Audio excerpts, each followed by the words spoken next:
first one. Is Ben Kaufman here? I don't see him. I just want to make sure that we're not overlooking him. No indication of that. We were intending for Mr. Kaufman to be the first hearing tonight. We're going to give him a few minutes to arrive. If he does not arrive within a few minutes, we'll jump to the second hearing, the golf club hearing.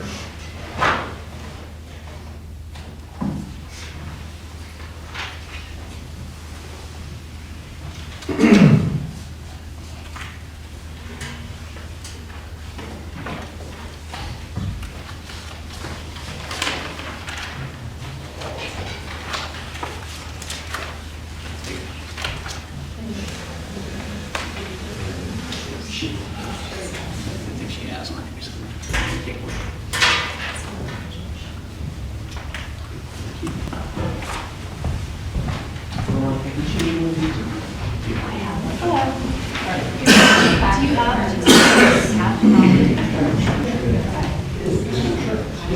I have a copy, but it's not.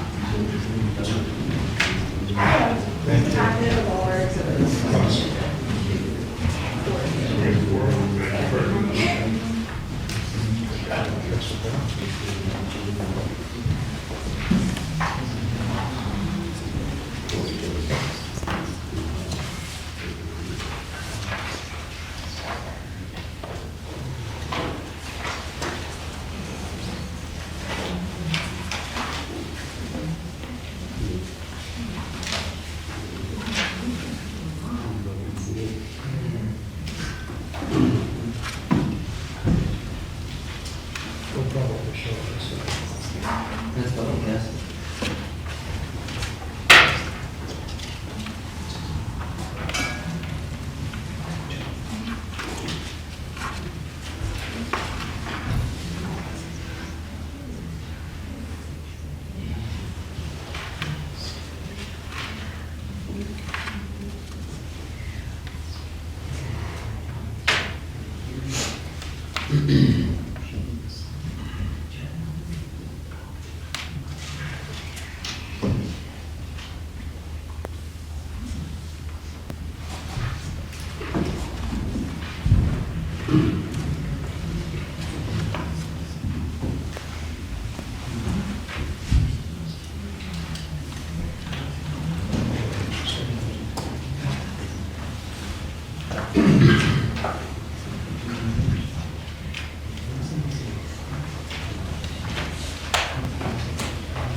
Mark, we're ready to start? Good. I'm ready for you are.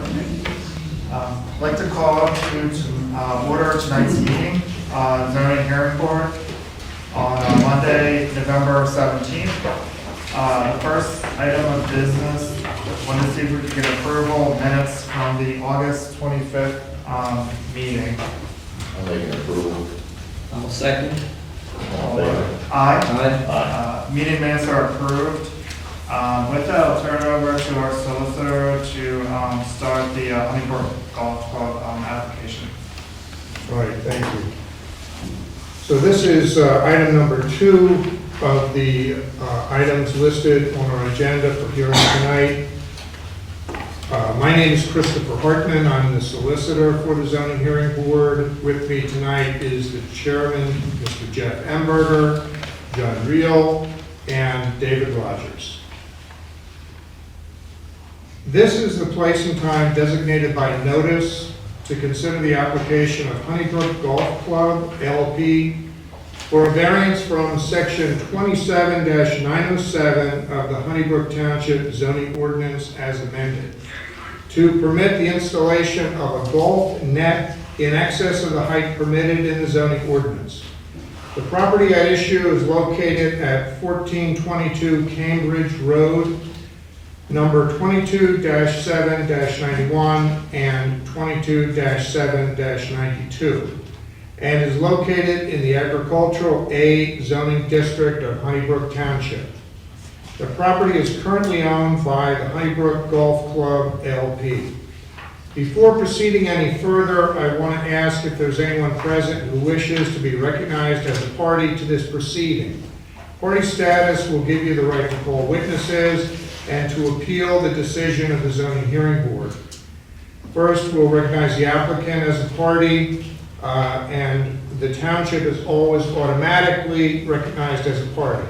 So I have a card from the applicant, Attorney Christakis. Do you want to enter your appearance? Good evening, Ari Christakis on behalf of the applicant.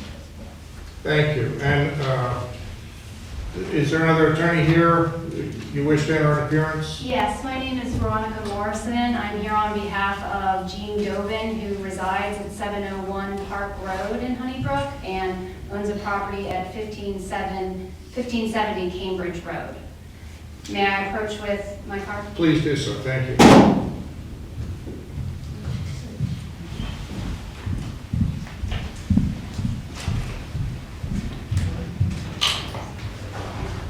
Thank you very much. So, one enough? Yes, that's fine. Thank you. You get a chance, I'll take one.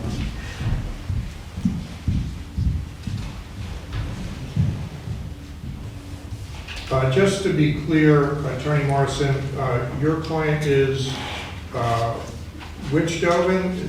Jean Dovin, Jean. She is the owner of the property. Also with me here tonight is her daughters, Deborah Dovin and Nancy Dovin. They also reside at the property. And Deborah Dovin has power of attorney for Jean Dovin. Okay, but is my understanding correct that your client, for purposes of this proceeding, is Jean Dovin only? Yes. Okay, very good, thank you. Attorney Christakis, do you have any objection to Jean Dovin being recognized by the board as a party to this hearing? As she owns the adjoining property now. Very good. Is there any other person present tonight who wishes to be recognized as a party to the hearing? I see no indication of that. I have some administrative things to cover yet. I want to announce that anyone who seeks to offer evidence regarding this matter will be required to come forward and be sworn by the stenographer before testifying before the board. Public notice of this hearing was duly advertised in the Daily Local on October 30 and November 6, 2025. Adjoining property owners were notified by mail of this hearing on October 27, 2025. Notice of this hearing was posted on the property by Edgar Nelson, zoning officer, on November 5, 2025. At this time, the board offers the following exhibits into evidence, and these have all been pre-marked. Exhibit B1 would be the application of Honeybrook Golf Club LP for the property located at 1422 Cambridge Road, Honeybrook Township, Chester County, Pennsylvania. Exhibit B2 is a copy of the notice of tonight's hearing. Exhibit B3 would be proof of publication of notice in the Daily Local. Exhibit B4 is affidavit of service by mail. Exhibit 5, affidavit of posting of the property of a copy of the notice. Exhibit 6 is the Honeybrook Township zoning ordinance. And Exhibit 7 is a letter from Technicon Enterprises regarding the Board of Supervisors' support for the application. Is there any objection to any of those board exhibits, or does either council wish to see those exhibits? No objection. I have been given a copy of the exhibits. I don't, sort of a couple hours before this hearing, so I've had a chance to page through them, and based on that review, I don't have any issues, but I may object to certain exhibits based on what they're being offered for, how they're being used during. Well, at this point, I'm only talking about the board exhibits that I've just listed, Oh, which I'm are sorry. effectively administrative matters to create the record of the preparation by the board for tonight's hearing. Not with respect to the authenticity of those exhibits, no. All right, thank you very much. With that, I'm going to recommend to the board that all the board exhibits be accepted and entered into the record. And now I'm ready to ask Mr. Christakis if he is prepared to present his case. I am, thank you. Just going to move this podium out a little bit.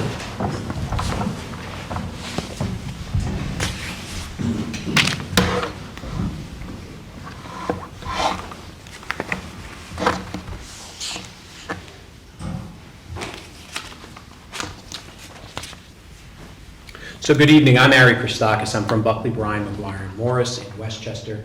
And as your solicitor said, I'm here on behalf of Honeybrook Golf Club. With me tonight are the owners of Honeybrook Golf Club, Donald Horvath and her two brothers, Ted and Tom Pearsall. We also have Garrett Wasson, who's our golf course architect. Garrett and Tom will be testifying for you tonight. And we're going to be testifying tonight about a net that's proposed for the golf club. Following litigation with one of the golf club's neighbors, Ms. Dovin, who's here tonight, over the past few years, the Court of Common Pleas ordered Honeybrook Golf Club to take measures to stop golf ball intrusions into that neighboring property. The court order from March 2025 states that Honeybrook Golf Club has to do substantial redesign of hole number 4 or install netting along the neighbor's property line. We're here to ask for a variance from section 27-907 of the zoning ordinance to construct a golf fence that's taller than 6 feet, which is permitted by your zoning ordinance. The fence will have netting that varies in height from 60 to 75 feet on poles mounted every 50 feet. The hardship arises because the golf club's existing use of the property and the advent of modern technology in the golf industry. The configuration was appropriate when the golf course was designed and built more than 20 years ago, but it's problematic now because of advents in golf course technology, and as golfers have become more, perhaps not more skilled, they're certainly hitting the ball harder than they used to. We've sought to make other changes, plant trees, reconfigure tee boxes, fairways, bunkers, etc. In the end, none of those prior steps were effective, so this is very much a last resort. The best method of stopping the golf balls that you'll hear tonight is this net. And in the interim time, we've closed one of the holes of the golf course, which you'll hear tonight as well, which represents our hardship. So at this time, I will call Tom Pearsall as our first witness and ask that he be sworn.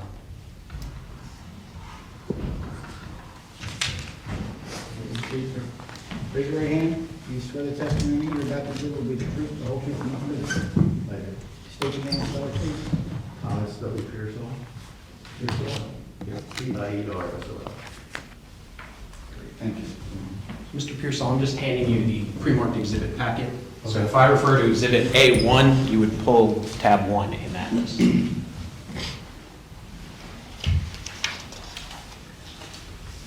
Mr. Pearsall, what's your position at Honeybrook Golf Club? A partner and owner. Okay, and when did you acquire ownership in the property? 1983. And then when did you begin operating a golf club? We started in 1996, we opened in 2000. Okay. Did you have any relationship to this property prior to operating a golf club? Yes. What was that? I was in Dairy Farm. Okay. And who are the owners of the golf club? Right now, Yes. myself, my brother Ted, and Donna. Okay. Horvath. Referring to what's been marked, Speak up. What was the last name? Horvath. H-O-R-V-A-T-H. H-O-R-V. A-T-H. H-O. Thank you. so referring to what's been marked as Exhibit A2 in the packet? Do you see that document? Yes. Is that the deed to your property? Yes. And referring you to Exhibit A1, is that the application you submitted to this board? Number one.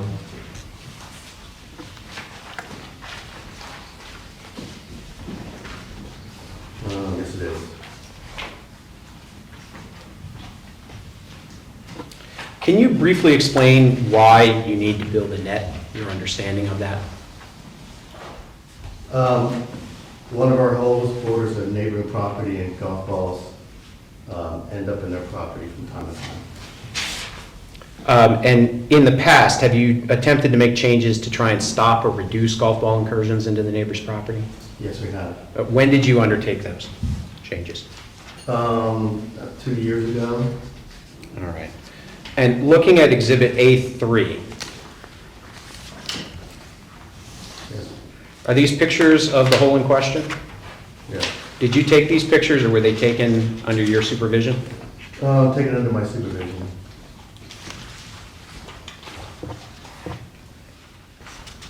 So walk the board through what's depicted in the photos as Exhibit A3, perhaps starting with the first one that has some circles. Did you add those circles or what do these circles highlight? The circles highlight the trees that we planted. We planted 84 trees along the right side of the fairway to try to block the shots from going into the neighbor's property. So looking at the first page of Exhibit A3, I see some orange circles. Yes, Are those the trees that you're talking about? yes. And just to recap, when did you say that these trees were planted?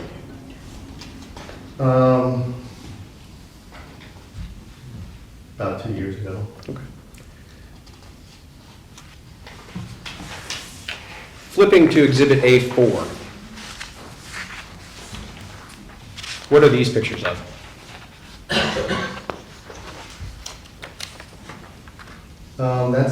That's the whole existing before we did any changes to it. And then as I flip through Exhibit A4, say maybe the third image there, what does that depict? What I'm looking at, we removed the bumpers on the left side, so the golfers can aim left and not be penalized by going in the bumpers, stop them from hitting the balls forward. So historically, what other changes did you make to Hole 4 to try and alleviate these? You planted trees, you removed the bunkers on the left side. Were there other changes that you undertook? Yes, we realigned the tees, we got rid of the middle tee box. We felt a lot of the balls going over from the middle tee box, not the forward or the back tee.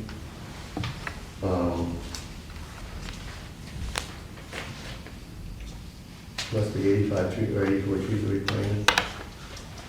Okay. Why did you undertake those changes when you did them? Try to reduce or stop the golf balls from going into the building property. And approximately, if you know, how much did those changes cost? It was about $100,000. Now, was there litigation with the neighbor subsequent to those changes? Yes, And as a result of that litigation, did the jury award damages to your neighbor? yes, And just to be clear, that's for the trespass from the golf balls entering her property, right? yes. Okay. Referring you to Exhibit A5 in the packet. Do you recognize those documents? Yes. What are they? This was the preliminary injunction to close that hole till we fix the problem, golf balls coming to the neighbor's property. And turning to the third order that's in that packet, it's dated order 28th day of March, 2025. Yes. What's your understanding of what that order does? That was a permanent injunction. The change we made did not stop all the balls from going over. So this was a permanent injunction to close the hole till we fix the problem. So what steps did you take to comply with that injunction? We closed the hole right after we got this order. Right now, this is why we're putting a net in, because we feel that would be the best option. So we're moving the green to the left, away from the property line. Did you decide to make those changes, or how did you decide to make those changes? We hired a golf course architect. And that's Mr. Wasson, who's going to testify in a few minutes, right? Yes. What's happened since the golf club was forced to shut down hole number 4? We've been at 17-hole golf course for this year, The whole time? the whole time. Okay. Did you ever operate hole 4 as a par 3? No, we never did. Now, Mr. Pearsall, you've been in the golf business for, how long did you say, 20 years? 30 years. Okay. In that time, have you visited trade shows or other golf courses? Yes, Have you talked to other golf course owners? yes, Have you familiarized yourself with the general design of golf courses both in Pennsylvania and elsewhere? Yes. You ever heard of a 17-hole golf course? No. Relative to competition from other golf courses, is it a disadvantage to have a 17-hole golf course? Yes. Has your revenue been off this year? Yes. Have you booked fewer outings this year than in prior years? Yes.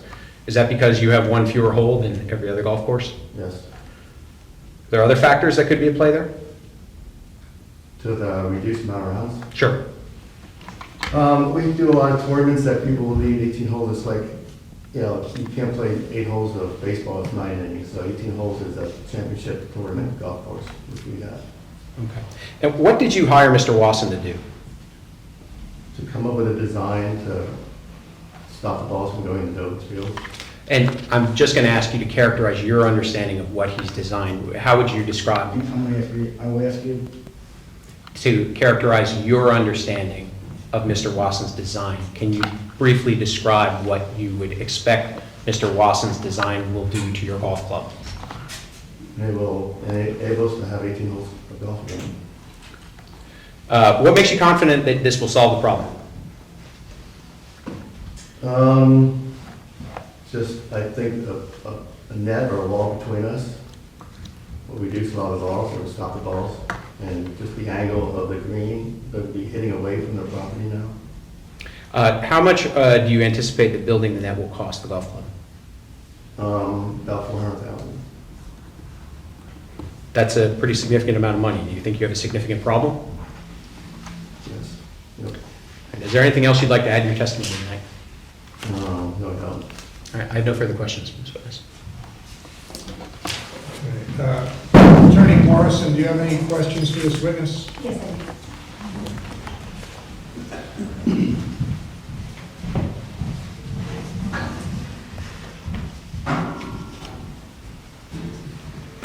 Good evening, Mr. Pearsall. How are you?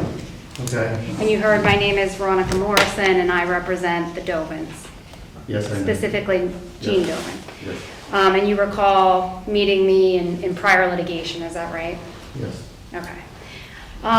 So I'm just going to start with a couple questions regarding what you just testified to.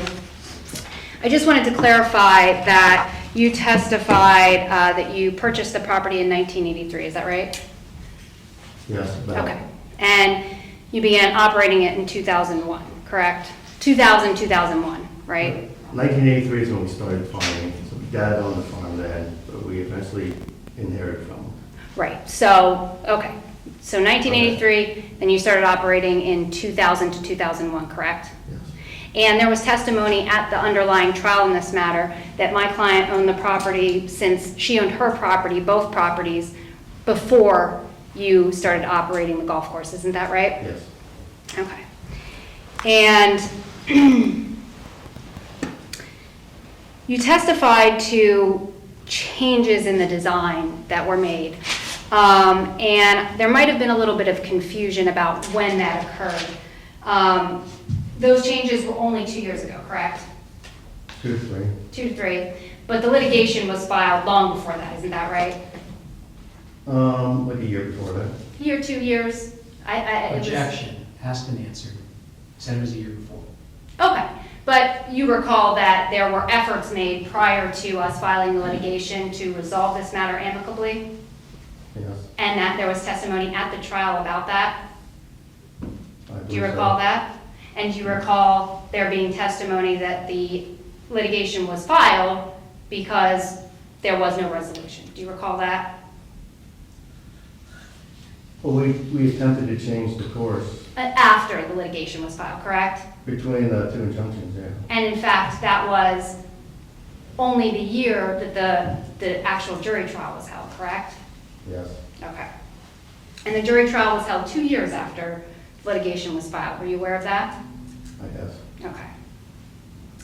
And you also said that you planted trees a couple years ago. Do you recall that? Yes. During the injunction portion, so just to be clear, there were 2 portions of this trial that occurred. One was the jury trial, and the other was a bench trial, correct? Yes. In which we sought an injunction, that Ms. Dovin sought an injunction. Yes. Okay. And at that injunction trial, which was almost 3 years to 4 years after the litigation was filed, Isn't it true that the court found during that hearing that the trees would not grow fast enough? I never heard that. So you don't recall having a conversation with the judge or hearing a conversation with the judge in which he specifically said that the trees were just planted and they wouldn't grow for many years? Well, we planted 15 to 20-foot trees, and, I mean, they grow a couple feet a year. Right, and the court entered an injunction, right? Yeah, So it found that whatever measures you took at that point were not good enough, correct? yes, Because that was your argument at the hearing, right? We took these measures, we planted these trees, we changed the design, these are good enough, and there was all kinds of evidence presented at that hearing about the efficacy of those measures. Do you recall that? yes, And the trial court said, that's not enough, and I'm entering an order. Isn't that right? yes. Okay. That's why we're here today. And counsel said, historically, but historically really isn't historically, right? It's literally 2 years ago, right? Objection, calls for speculation, I don't know what that question is. Historically, it could be 2 years ago. Yeah, can you restate your question, please? So, that's fine. Do you recall testimony at the injunction hearing regarding the balls that were still coming on to the Dovins property after your changes were made? Yes, Okay. And subsequent to the changes that were done the same year as the jury trial, we then had to seek an injunction. Isn't that right? Objection, I feel like this is the third time we've answered that question. Yes, there's an injunction in place. I mean, we're here about a net, too. Oh, This all passes- right, right, and I'm just trying to So- establish the basis for you asking for this net, because it's Okay. gonna become very important later to the hearing board's determination. And just so we're clear, so because what you testified to was that you made changes subsequent to the jury award, correct? Yes, Okay. And it was those changes that were testified to at the injunction hearing, correct? yes, Okay, and those are the changes that the court found not to be adequate, correct? yes, that's Just to be why we're clear. putting that in. Okay. And when that jury trial happened, at that point, those changes that you had made, Honeybrook hadn't opened its course yet. Isn't that right? Yes, Okay. So we didn't know at that time the efficacy of those measures when the jury trial that's why we opened it, correct? if it would work, yes. That's why it was open later, after the trial, right? But you made the changes before the trial, but you didn't open the course until after the trial, correct? Yes, Right. And you testified that you never operated the hole as a par 3, but that's not true, is it? Wasn't there a short period of time No. that you actually testified that you had closed off a certain, didn't Honeybrook we close never off had a it certain? open. Once it was closed, it never opened. Excuse me. Okay, There was a time, and your counsel might be able to testify to this if I have to call them, that Honeybrook shortened the golf course and tried it as a par 3. You don't recall doing that? Can you say that aloud for the record? no, we didn't. Okay. Do you recall the court specifically suggesting that Honeybrook consider operating the hole 4 as a par 3? Yes,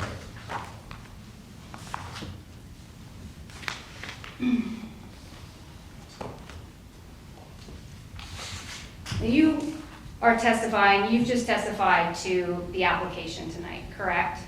That you Yes. filed? Okay. And let me hand you.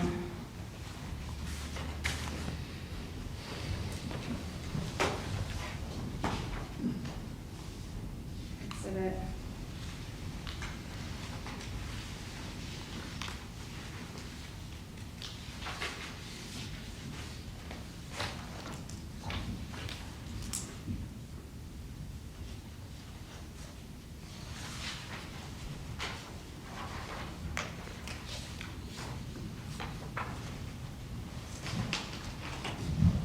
We can mark this as exhibit objectors, exhibit 1.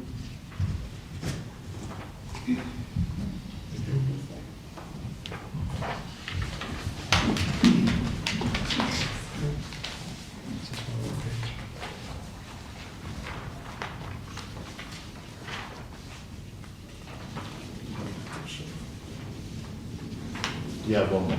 I'm sorry, I expected, my understanding was there was an alternate, I was expecting, 3. That's fine, we can show. Thank you.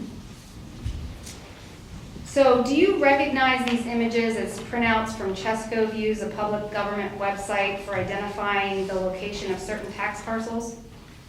Yes, Okay. And on your application form, it lists 1422 Cambridge Road and 2 parcel numbers, 22-7-92 and 22-7-91, with a combined acreage of 164.4 acres, correct? yes, Okay. So your application includes both of those parcels, correct? I believe it does. Okay. And looking at this printout here, if you look at the first page, it shows parcels 22-791 and 22-792 with the address of 1420 Cambridge Road. Do you see that? Mhm. But that wasn't listed on your application, was it? The 2 parcels? The 1420 Cambridge Road, the address of the property was not listed on the application, correct? I don't know, I have to look at it. Can you take a look?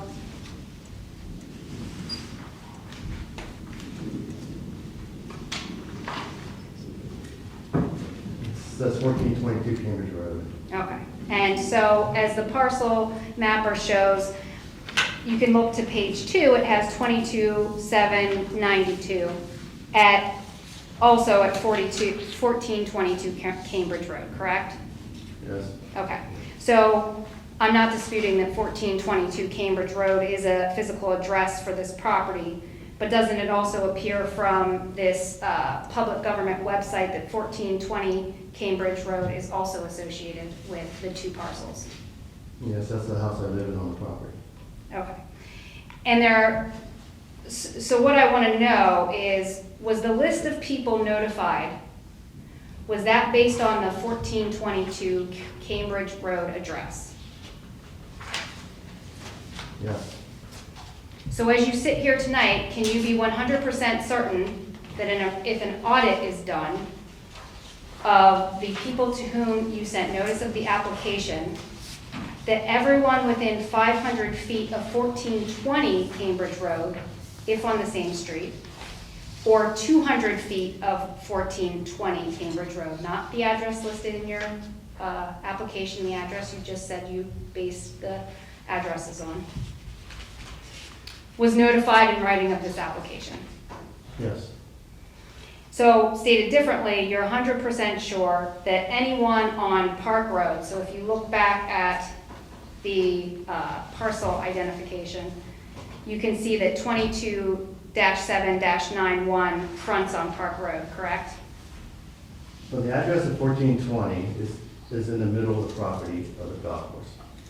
So it's pretty much anything around that would be 500 feet. I mean, it's the same property, it's a different address.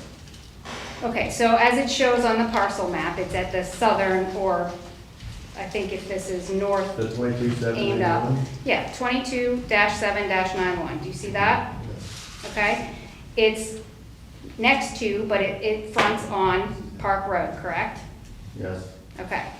And so can you be 100% certain that anyone within 500 feet who's located on Park Road, or within 200 feet, if not on that road, was notified of this application? to the best of my knowledge, they were.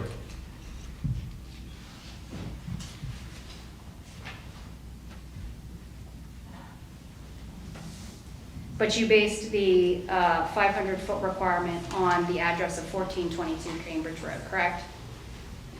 Objection. This witness hasn't testified that he based anything on anything.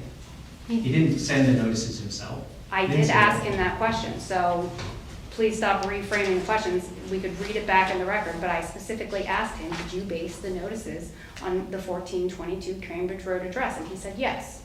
Well, sure, but he didn't mail the notices. He Okay, didn't- you're not testifying at the moment. Right. You I'm have the objecting to your opportunity, question. okay, but you have the opportunity to ask him whatever questions you want to when my examination is over. Attorney Morrison, do you have any knowledge of any neighbors who should have received notice, who didn't receive notice? I'm concerned that some of the Amish neighbors who reside in the area may not have received notice. Concern is not what we're talking about. If your client's here tonight, if she says that she didn't have notice. I'm not saying that we didn't have notice. Well, then what are you It's saying? your obligation to ensure that 500 feet within both parcels, I mean, the zoning hearing board can determine whether they feel like you fulfilled your obligations, or they can look into whether all of the people were notified. Right. But we have I looked concerns. at the list. of And I'm everyone, making, and it was- again, one at a excuse me, time. I am making a record, okay, for purposes of this hearing and for purposes of a possible appeal. There are procedural requirements that are in place, we all know this. So if you please let me continue with my examination. Attorney Morrison, just for clarification, at the beginning of the hearing, I listed a number of exhibits that the board was entering into the record. One of those exhibits was regarding service by mail. I have an affidavit from my office regarding service by mail. I would offer you to have a copy of that, and for Mr. Christakis to also have a copy of that. Seems to me that that is already in the record and should provide sufficient information for purposes of the record regarding who was mailed a notice. Thank you, and I appreciate that. And I specifically indicated when you entered these exhibits that I didn't have an objection to their authenticity. I do not have an objection to their authenticity. And in filing these applications, my understanding is that you receive, it is the burden of the applicant to provide you with the addresses, correct? Well, I think what's essential here is who actually was mailed a copy of the notice. Sure. And the list I gave you is the list of individuals to whom notice was mailed. I just want to try to keep moving if we can, because we now have, I think, clarification of the list of individuals who received notice. Right, and I understand this list was provided to the board and that they mailed it to these people. And what I believe Mr. Pearsall testified was that this list was based on the 1422 Cambridge Road address. And my examination of him was that there's another address and another parcel associated with this application that may or may not have been utilized in determining who's within the proper thing. So, you know, the board can always do its own examination as to whether people receive proper notice or not. We have concerns that some of the Amish residents, as I stated, have possibly not received the notices that they should have. Thank you. I also note that on the application at question J, inquiring if anything about the property is non-conforming to the ordinance, that is blank. Do you know, sitting here, if there is anything at the property that is non-conforming to the ordinance? No, I don't. I note that the addendum to the application states that 701 Park Road is the neighboring property. But that's not true, right? The neighboring property is actually 1570 Cambridge Road, Jean Dovin's farmette, correct? I know they use both addresses simultaneously, or So do you understand, and I think that this was actually presented at length at the underlying trial in this matter, but if you'd like to look on your mapper there, at the corner of Park Road and Cambridge Road, there's a little square. Do you see that? yes, Okay. And do you understand that to be Jean Dovin's property, yes, her house? yes, Okay.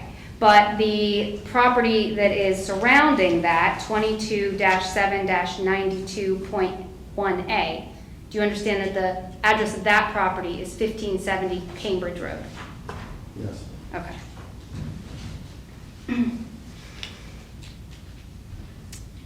Although the application appears to have omitted the section of the ordinance under which Honeybrook is seeking a variance, I believe the township actually inserted the section into the application. We received an actual copy of the application from the township, and it's handwritten in there in the same penmanship and color as other information entered by the township. Objection. Is The there a question addendum- somewhere in here? Yes, I'm getting there. The addendum to the application states that a variance is being sought from section 27-907 of the ordinance. Should that be section 27-907B? You have to ask our attorney.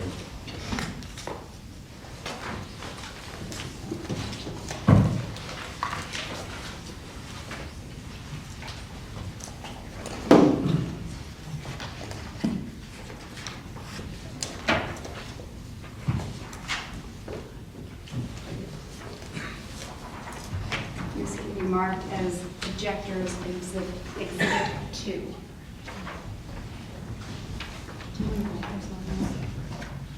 Where? Or I can.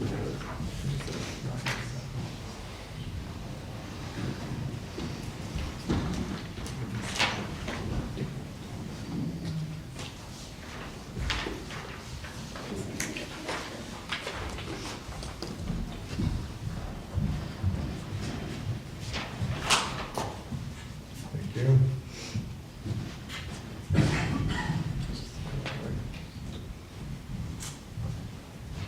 So this is a printout from the ordinance, section 27-907. Would you agree? Mr. Pearsall?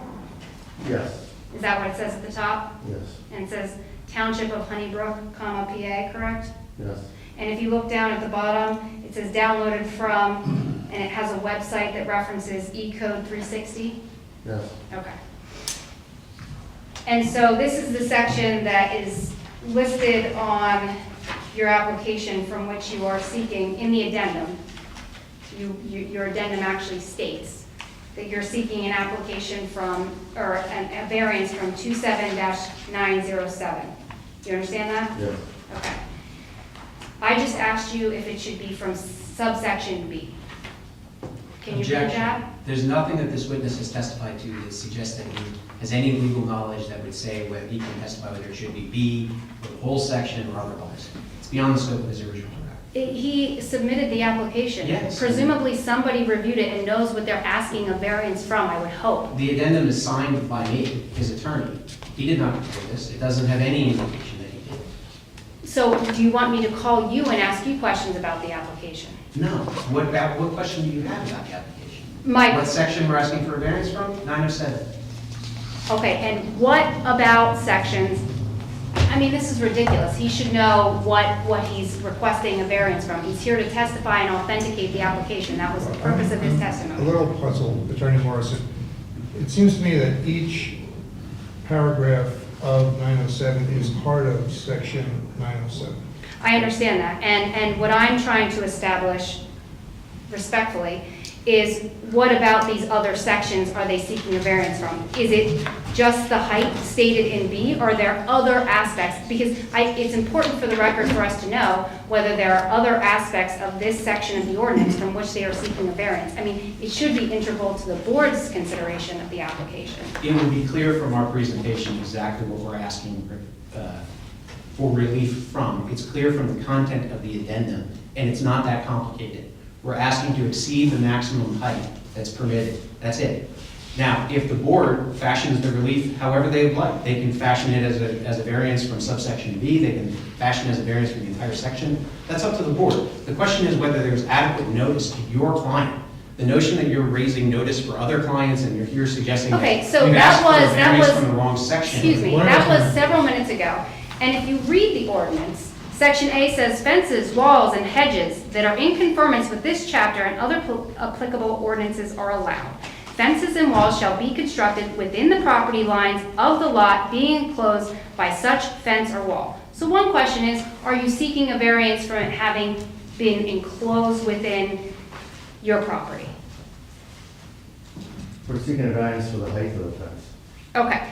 Are you seeking a variance as to whether the finished side facing adjacent, whether it shall have the finished side facing adjacent properties? The finished side? I'm not sure what the answer is, the question is. So does it have a finished side? Both sides are the same. Okay, and It's a net. So it's going to be the same on both sides. How did you determine that this particular construction was a fence within the meaning of the ordinance? Objection. I- This witness didn't testify that he determined anything about the fence. He's The testifying architect's as to testifying. the application. He said, either I sit here and call you and ask you these questions, or you let your client who submitted the application, who is seeking the relief, it's very important whether this is even a fence. I would submit it's not a fence. It's a net. It's not a fence. Well, you can make that argument. The applicant apparently believes it's a fence. Okay, and I would like to read the definition of a fence. A fence definition, yes. If it's a fence, according to the township, they would need a variance. If it's a net, they would not need a variance, because there's no variance for nets. I mean, there's nowhere in your ordinance that even addresses this. And so, I mean, you can't just have a net built without some sort of zoning relief. Well, if there's no ordinance, there's no ordinance. Am I correct or not? Then your ordinance would be unconstitutional because it wouldn't allow for or regulate nets. So then that falls under fence. So then it would fall under a fence then. According to what you just said to me, this should fall under a fence. If Am I correct? No, it doesn't necessarily fall under a fence just because it doesn't fall under anything else. I understand that the township, I believe they've been advised that it's a fence. I don't know, but that's what we were told. So what I'm trying to establish on the record is the definition of a fence. It's Okay. Well, let's, getting awful long-winded. we understand you have an argument that it's not a fence. So why don't you complete whatever questions you might have to support that position? Okay, thank you. The definition of a fence, or wall as it's stated, any freestanding and uninhabited structure consisting of wood, glass, metal, plastic, wire, wire mesh, masonry, or vegetation. Is your net going to be wood, glass, metal, plastic, wire, wire mesh, masonry, or vegetation? Yes, Which of those? it's going to be wood and nylon and steel cables. So nylon is so wood, when you say wood, you're talking about the fence posts, is that Yes. right? Okay. And the main material is going to be A nylon. Mesh. nylon. Singularly or in combination with other materials 2 feet or higher erected to secure or divide a property from another or part of a property from the remaining part to ensure privacy, to protect the property so defined, and/or to enclose all or part of the property. Did you hear that? Yes. Is the purpose of this net to enclose your property? I guess. You testified that the purpose was to stop golf balls from Yes. coming over, correct? Yes. Okay. Yeah, in litigation, your clients are asking for a net. I understand. In the addendum, you mentioned 2 other special approvals Honeybrook has obtained. A May 14, 1997 conditional use approval and a July 14, 1997 special exception approval. You also sought modification of the conditional use application in 2017 to allow Honeybrook to serve food to members of the public. Isn't that right? Yes. And I note that Honeybrook's present zoning hearing board application, the one that you just testified to, doesn't state what, if any, aspects of those approvals are implicated by this present application. And you didn't file any modification related to those approvals with this application, correct? I don't think so. Okay.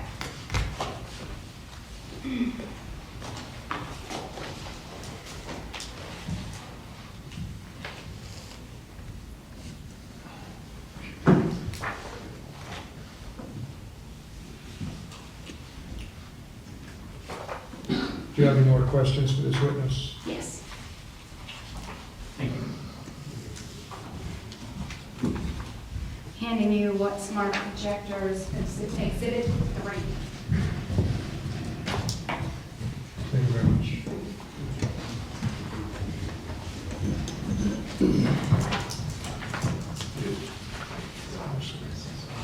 Do you recognize this document?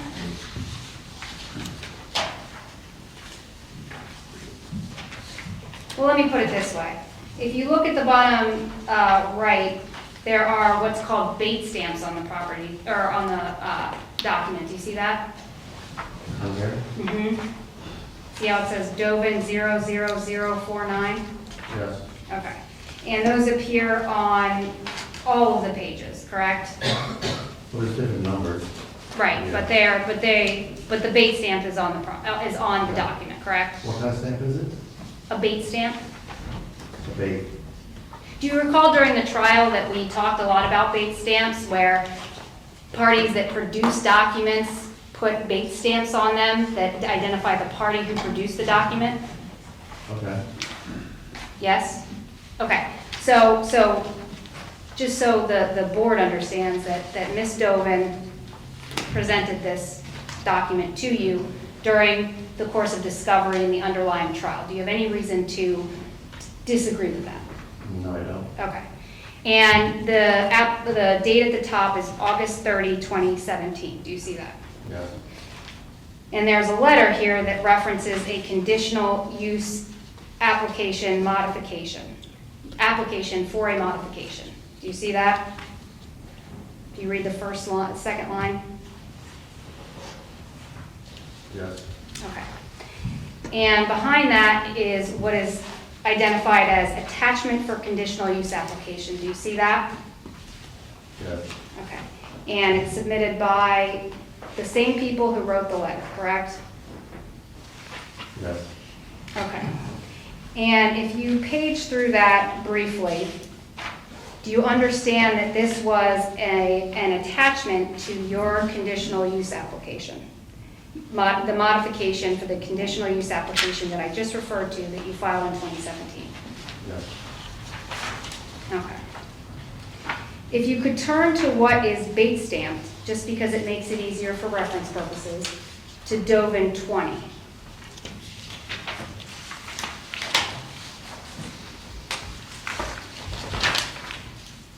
Looking at paragraph 2, isn't it true that this May 7, that your, okay, sorry, excuse me, just to identify what this document is. Do you see that this is a May 14, 1997 order of the Board of Supervisors of Honeybrook Township? Yes. Okay. And just for reference, this was attached as an exhibit to the conditional use application modification.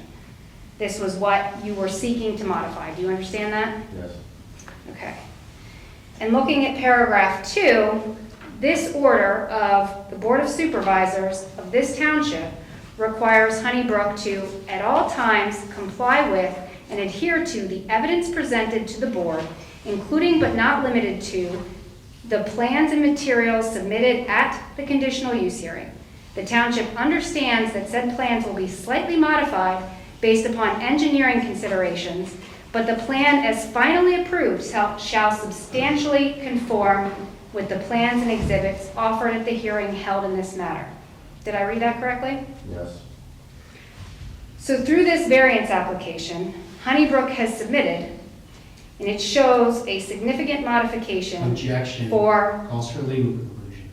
I'm not, no, let me put my question on the record, then you can object to it. That's how this works. Thank you. It shows a significant modification of the design for the now infamous hole 4. Your application shows a design change for hole 4, correct? Objection. You started on the first question, and then you switched halfway to a It's different. not an objection. I'm asking this question, he can answer my questions as I go. You're just trying to interrupt the flow of my questioning. This is not proper objection, and you know it. My question May I is, have a ruling on you're, my objection?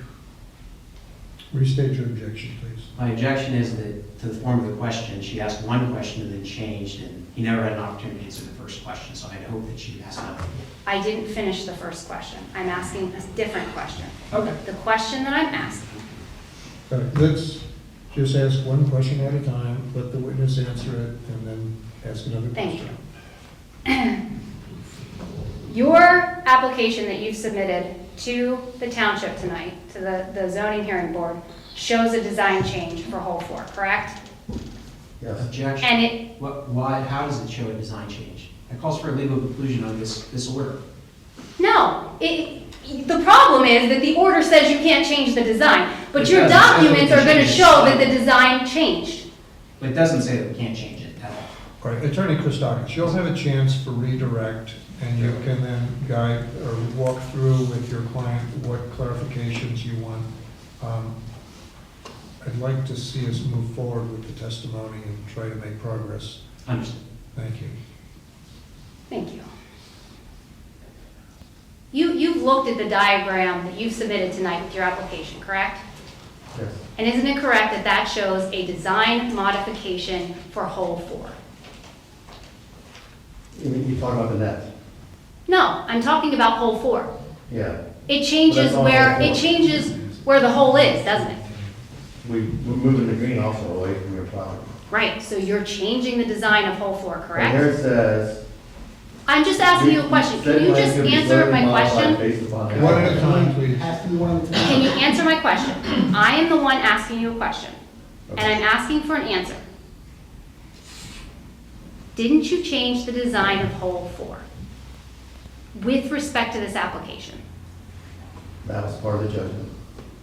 That's not what I'm asking. Can you say yes or no, please? Yes. Yes, thank you. And in fact, the image that your expert is going to show tonight shows that the hole was moved farther away from the property line, correct? Yes. Okay, and other changes were made to that hole, correct? Other design modifications? Yes. And in fact, you testified that design modifications were made prior to the hearing in this matter, the trial in the underlying Dover matter, correct? Yes. But you haven't filed a modification to this paragraph 2, which states that it shall adhere to the evidence presented to the board. That evidence was not presented to the board at that time, was it? This What board- design, the design what that you're board are you proposing talking about? tonight is not The the same township board? design. I can't Excuse me. report like that, it doesn't work. The design that you are showing to the board tonight Yes. does not adhere to the evidence that you presented and the plans and materials that were submitted at the conditional use hearing back in 1997, do they? No, they don't. Do you understand that you'd have to submit a whole other application regarding a conditional use modification, which you did in 2017, to get a modification of the order in order for the decision to be made at a hearing?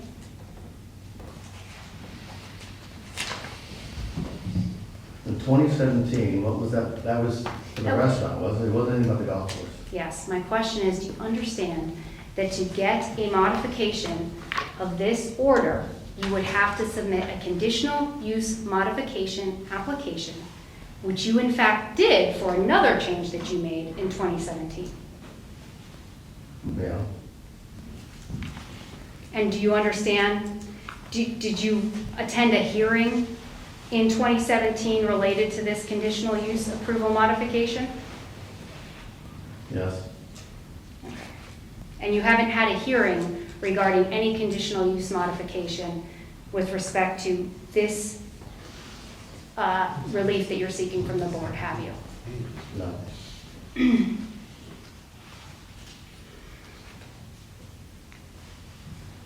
And prior to this hearing, I had communications with your counsel to better understand what is in the application. And I just want to be clear, since you testified to the application, I understand your expert's going to testify to the design and everything like that. But in the application, it says a minimum height of 50 feet and a length of 1,250 feet. Are you aware of that? Yes. But the minimum height on the diagram, the plan, shows 60 feet, and it indicates a length of 1,200 feet.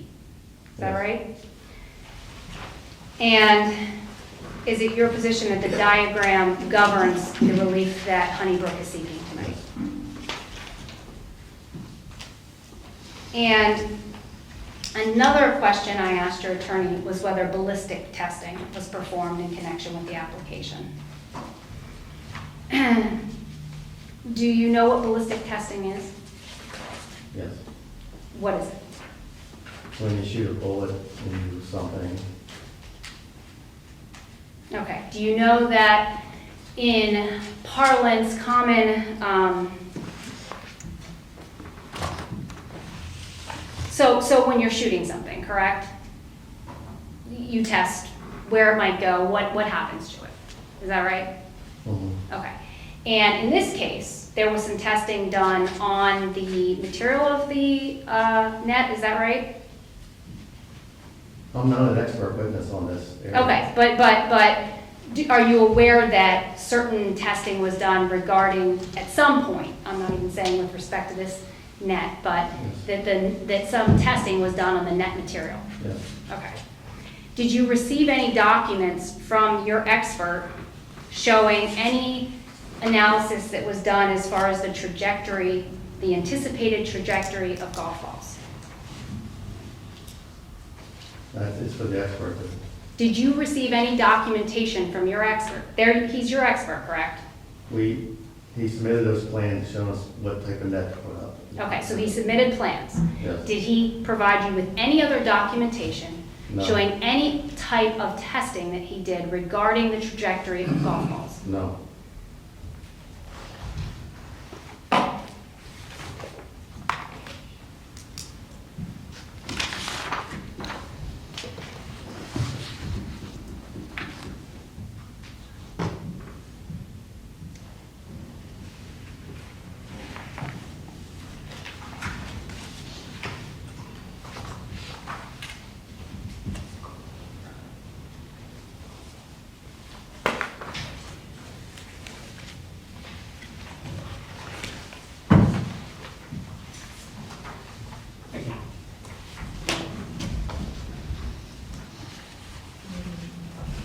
I just handed you what we'll mark as Objector's Exhibit 4. That is a tongue tie.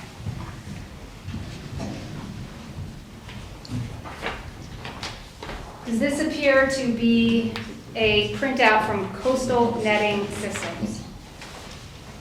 Yes. And the title of this document is Golf Ball Trajectory Studies. And below it, it says Engineering, Safety, and Precision, correct? Is that what it says? Yes. And just looking at the first bolded sentence at the bottom, it says, golf courses and driving ranges are designed for precision, but even the best players hit errant shots. Without a golf shot trajectory study, it's nearly impossible to predict where stray shots will land, putting people, property, and your business at risk. I'm going to object. Did I read that correctly? I'm going to object. This is hearsay. I know the rules of evidence are relaxed, but we now have a document from a third party being read into evidence by an objector's counsel. This witness hasn't testified to any of this content. It's now being offered for the purposes of proving the matter that has been read into evidence. I have to object. This isn't good evidence. So my response to that. Okay, go ahead. Yes, Respond to thank his you. objection. Thank you. Is that this is a document that is published by Coastal Netting Systems. He will have the opportunity to question his witness about anything that it possibly says. Obviously, they're going to have someone testify about whatever they did. This is brought into the record to specifically question what was done or not done with respect to their application that they're submitting to you tonight. I think it's relevant, and I think he has the opportunity to ask questions, to question the importance, relevance, applicability of the evidence, but the board should consider it for purposes of this hearing. This is a hearing regarding a net to stop golf balls on my client's property. How do I or my expert cross-examine the person who made that statement? They can't. Your expert can testify to what it says in here.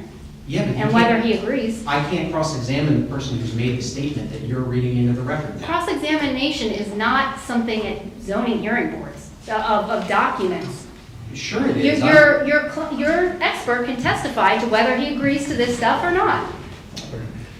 In a zoning hearing, the rules of evidence are relaxed somewhat, and my approach is to be generally lenient with regard to bringing things into the record. However, the board has the right to weigh that evidence and make a determination of whether or not this evidence is relevant or whether it deserves any particular weight in its deliberation. So I'm recommending to the board that we allow this exhibit to be permitted in the record, but the board will decide whether or not they're going to be persuaded by anything that is contained in this document. Thank you.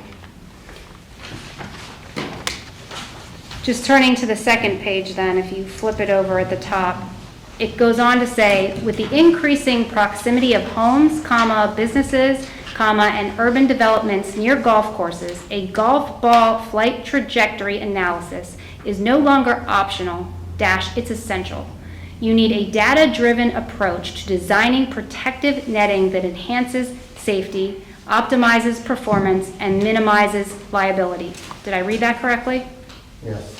And we are here because the issue is that thousands of golf balls, that's the evidence that was presented at 2 trials now. Thousands of golf balls per year were landing on the Dovin property, isn't that right? It wasn't thousands per year. That was the testimony, that was the testimony that was, 700. excuse me, that was the testimony that was credited by both the jury and the judge, correct? I don't think it was that number. So my client testified that it was thousands of golf balls, correct? Well, that was her opinion. Well, and then you actually testified, or Mr. Ted testified, that it was 1 to 3 golf balls, which we worked out, which comes to quite near 1,000, correct? 1 to 3 golf balls a day. Right, which comes in quite near 1,000, correct? For the time that you're For the open, year. which is Not- 9 months out of the year. You said thousands. 9 months out, That's so a different- 1,000. Okay. 9 months out of the year, 1,000 golf balls, right? And do you recall testimony by the Dovins that they desired to develop their property somewhat differently than as a farm field? I heard they want to get championship horses back on and build a retirement house, yes. Okay. And at the end of all of that testimony, They want to get it back to what it was when they bought it. right, and would you agree that with golf balls flying over the property line, they couldn't build something without it being damaged, correct?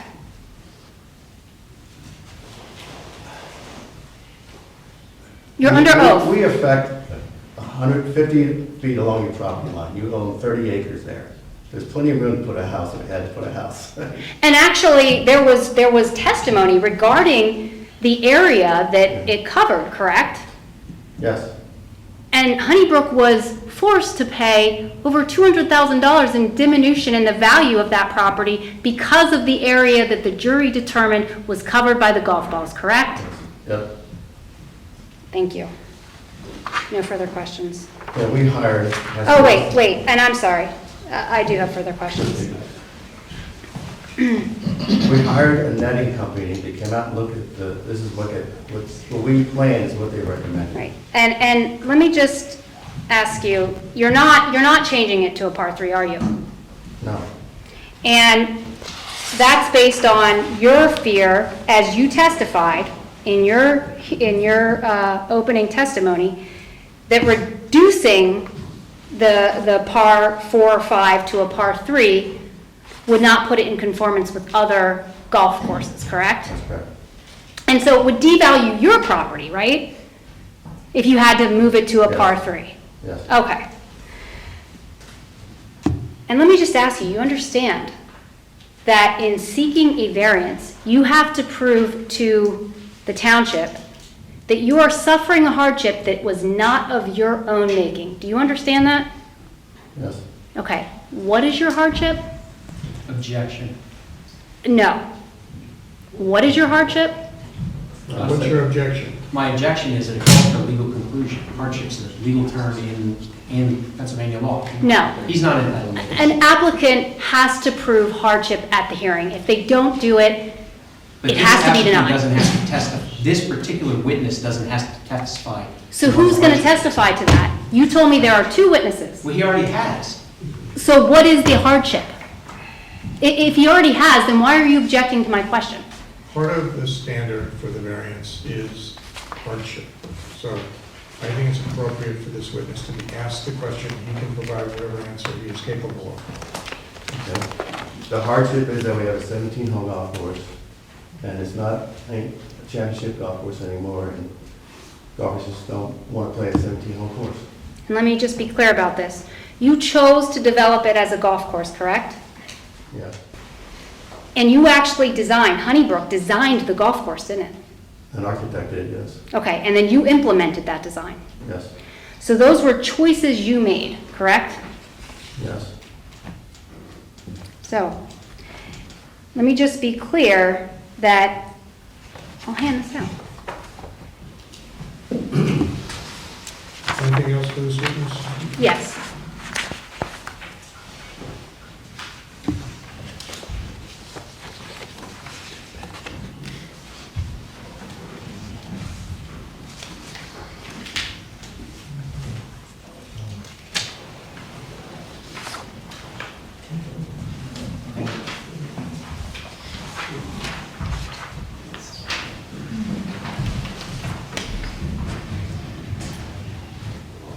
Thank you.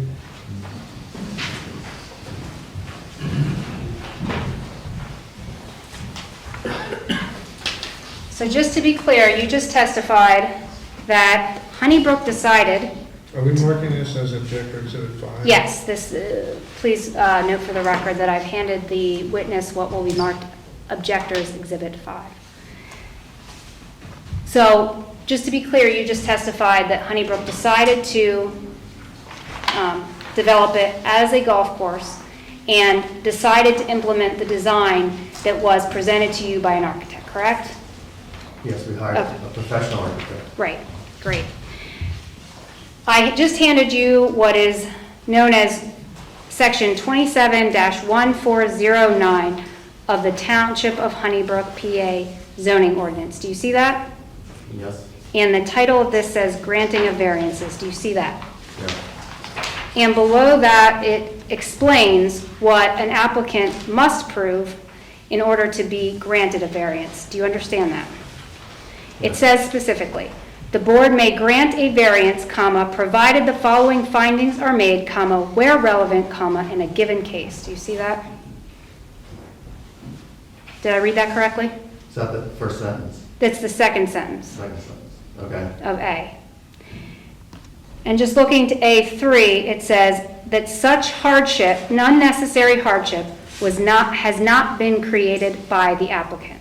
Did I read that correctly? Yes. Okay.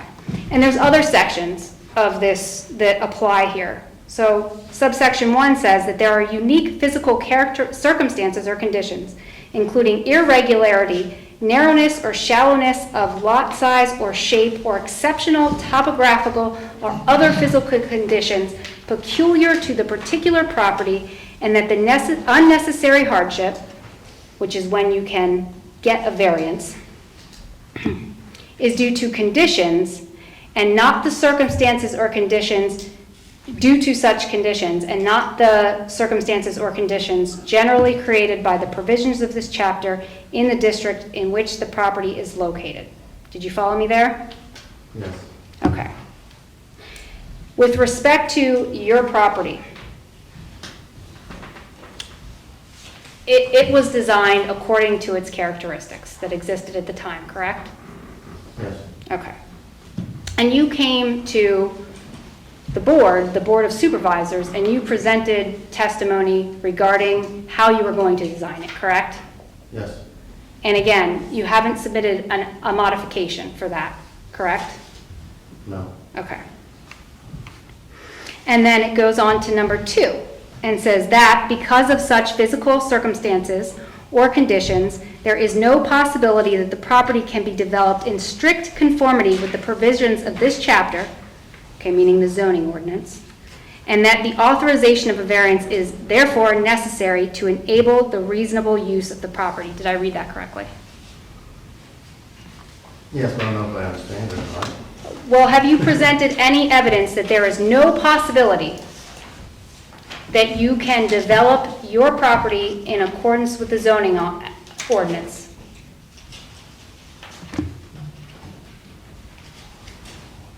That's a question? Yes. Have you presented that evidence to me? No.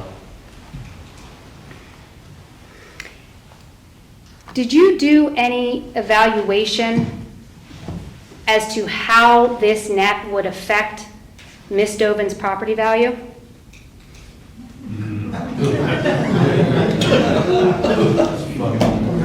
Did you?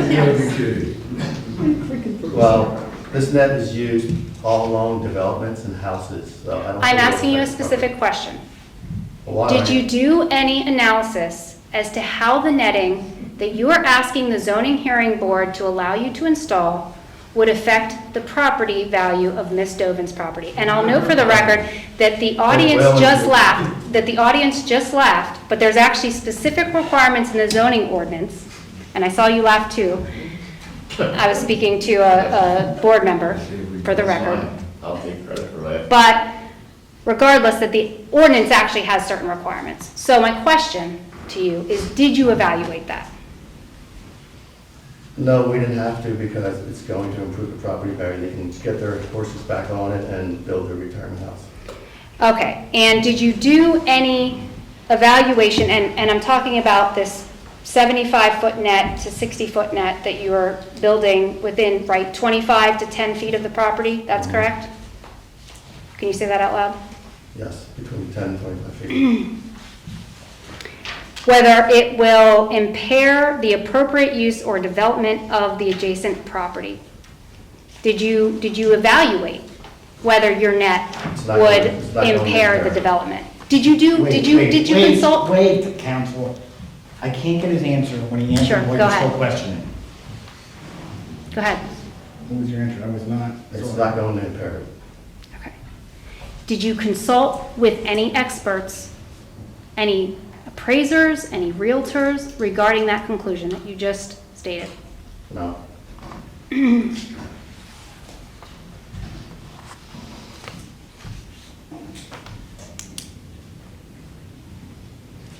No further questions. Thank you. And assuming there's going to be some... Just a few redirect questions, yeah. I'll just- Sorry, I gotta stay here? Yes. I'll just sit here.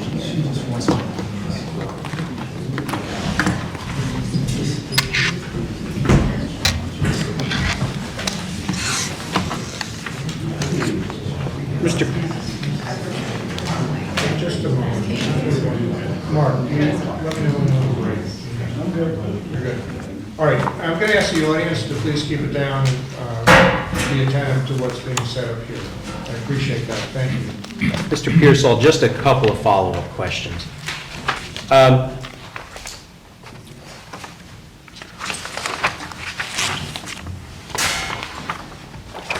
Bear with me for just one moment. What did we mark this as?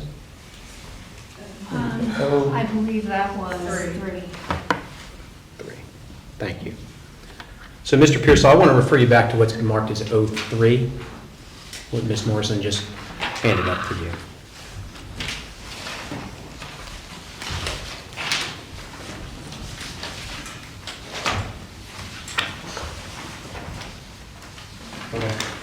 All right. I think if I have this right, they're chronological from the back. So let's start at the back. On the page that's been date stamped as Dovin 38.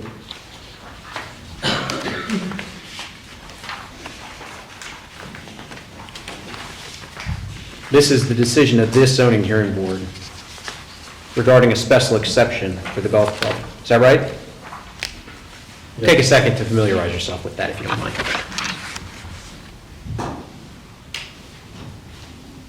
What was that special exception for?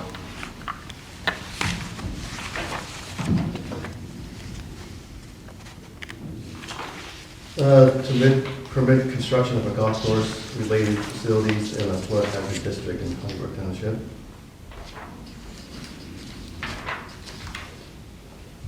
And you know what, I realize I've missed one. There was actually another item at Dovin 46, which is a letter from Technicon dated April 9th, 1998. And that memorializes a decision of this township's Board of Supervisors granting conditional use. Yes. Do you recall what that conditional use was for? On a golf course. So to use the property as a golf course? Yes.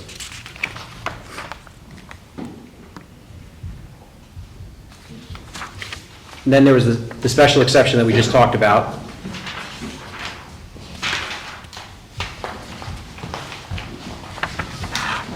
And then as I work towards the front of the document,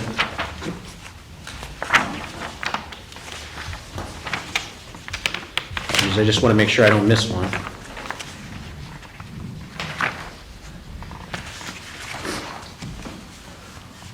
We've got another decision from 1997 of this zoning hearing board.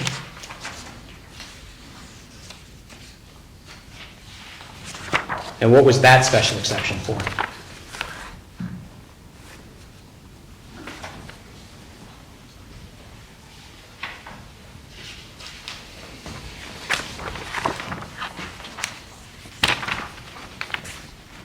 This one on page 7. So yeah, you would go to the page marked, It's the operator yes. commercial golf course. And then, I'm sorry, page 7. so What was the Dover Basin? Sorry. 35.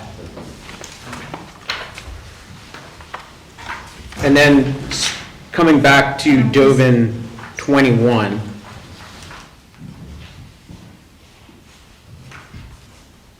what does that order permit?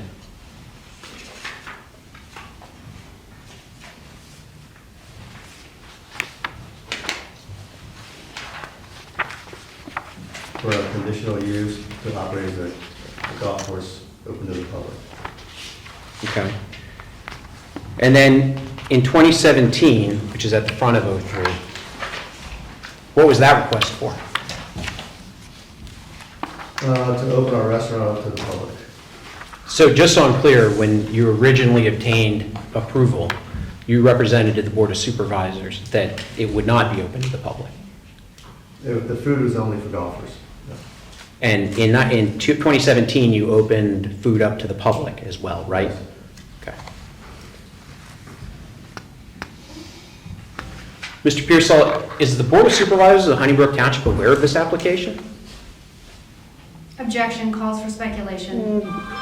I'll rephrase. Mr. Pearsall, were you present at a meeting where this application was discussed by the Township Board of Supervisors? Objection, also, sorry, but which application are you referring to? The one pending before the zoning hearing board right now. Okay. Were you present for a meeting before this township's planning commission Yes, to discuss this application? yes. What did that planning commission recommend? Objection, hearsay, the township, no one's, Nope, it's a formal official record. There's a matter in the packet. It's been recommended for If approval. he was there and he heard what occurred, I'm going to allow. Mr. Pearsall, what did the planning commission recommend? They approved the net. When you attended the meeting of the Board of Supervisors, what did the Board of Supervisors do? They also approved the net. To be clear, did the Board of Supervisors vote to support this application pending before the zoning hearing board tonight? Yes.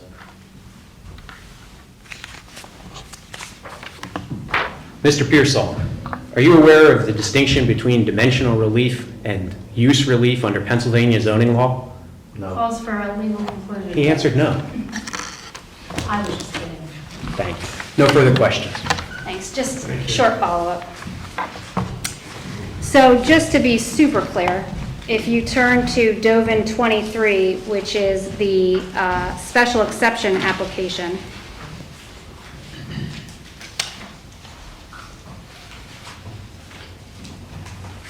under paragraph 2, that references 1420 Cambridge Road, correct?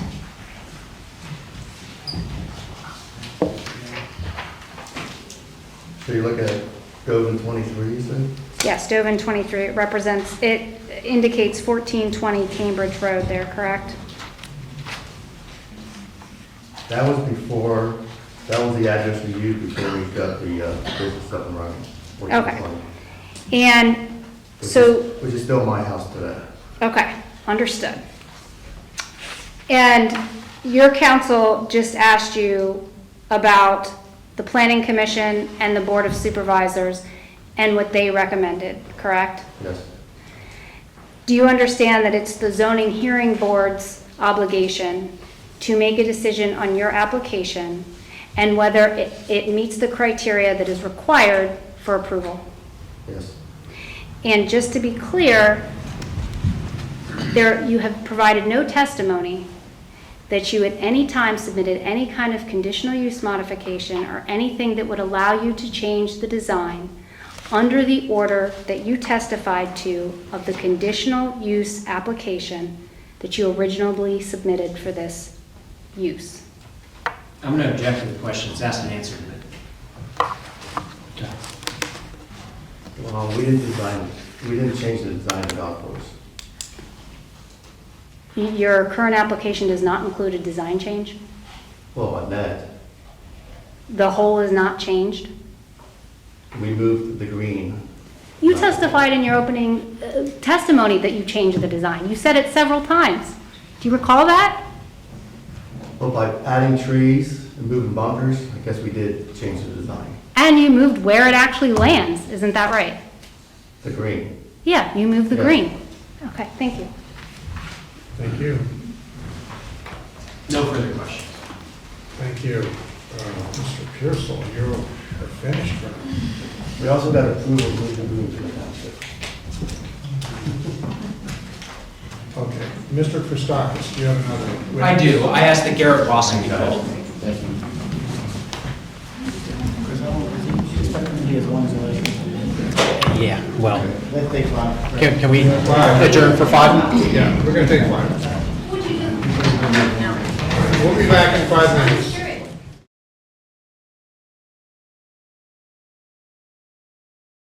So you recall that you were sworn at the beginning of your testimony earlier this evening, is that correct? Yes, And you understand you're still sworn at this time? yes. Okay, very good. So the board has just a few questions. Please proceed.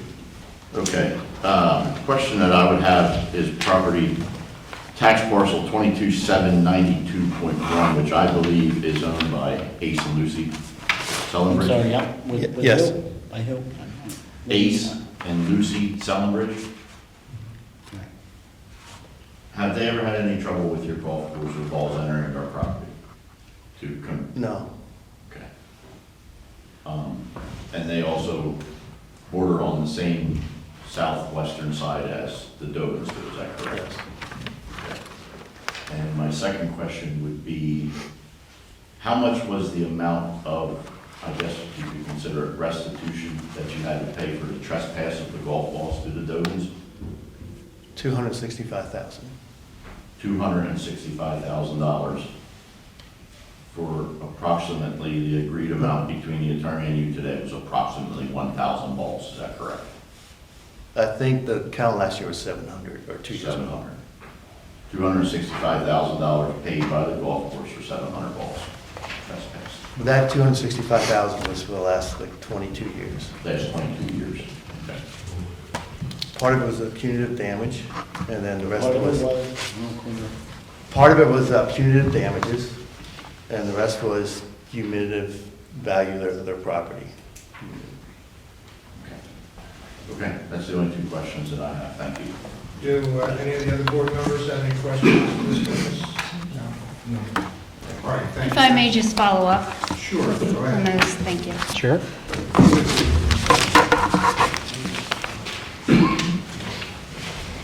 So, Mr. Pearsall, you were just asked about neighboring property owners. I had provided the exhibits to the court reporter, if I may. That was Objectors Exhibit 1. Yes, objectors, exhibit 1.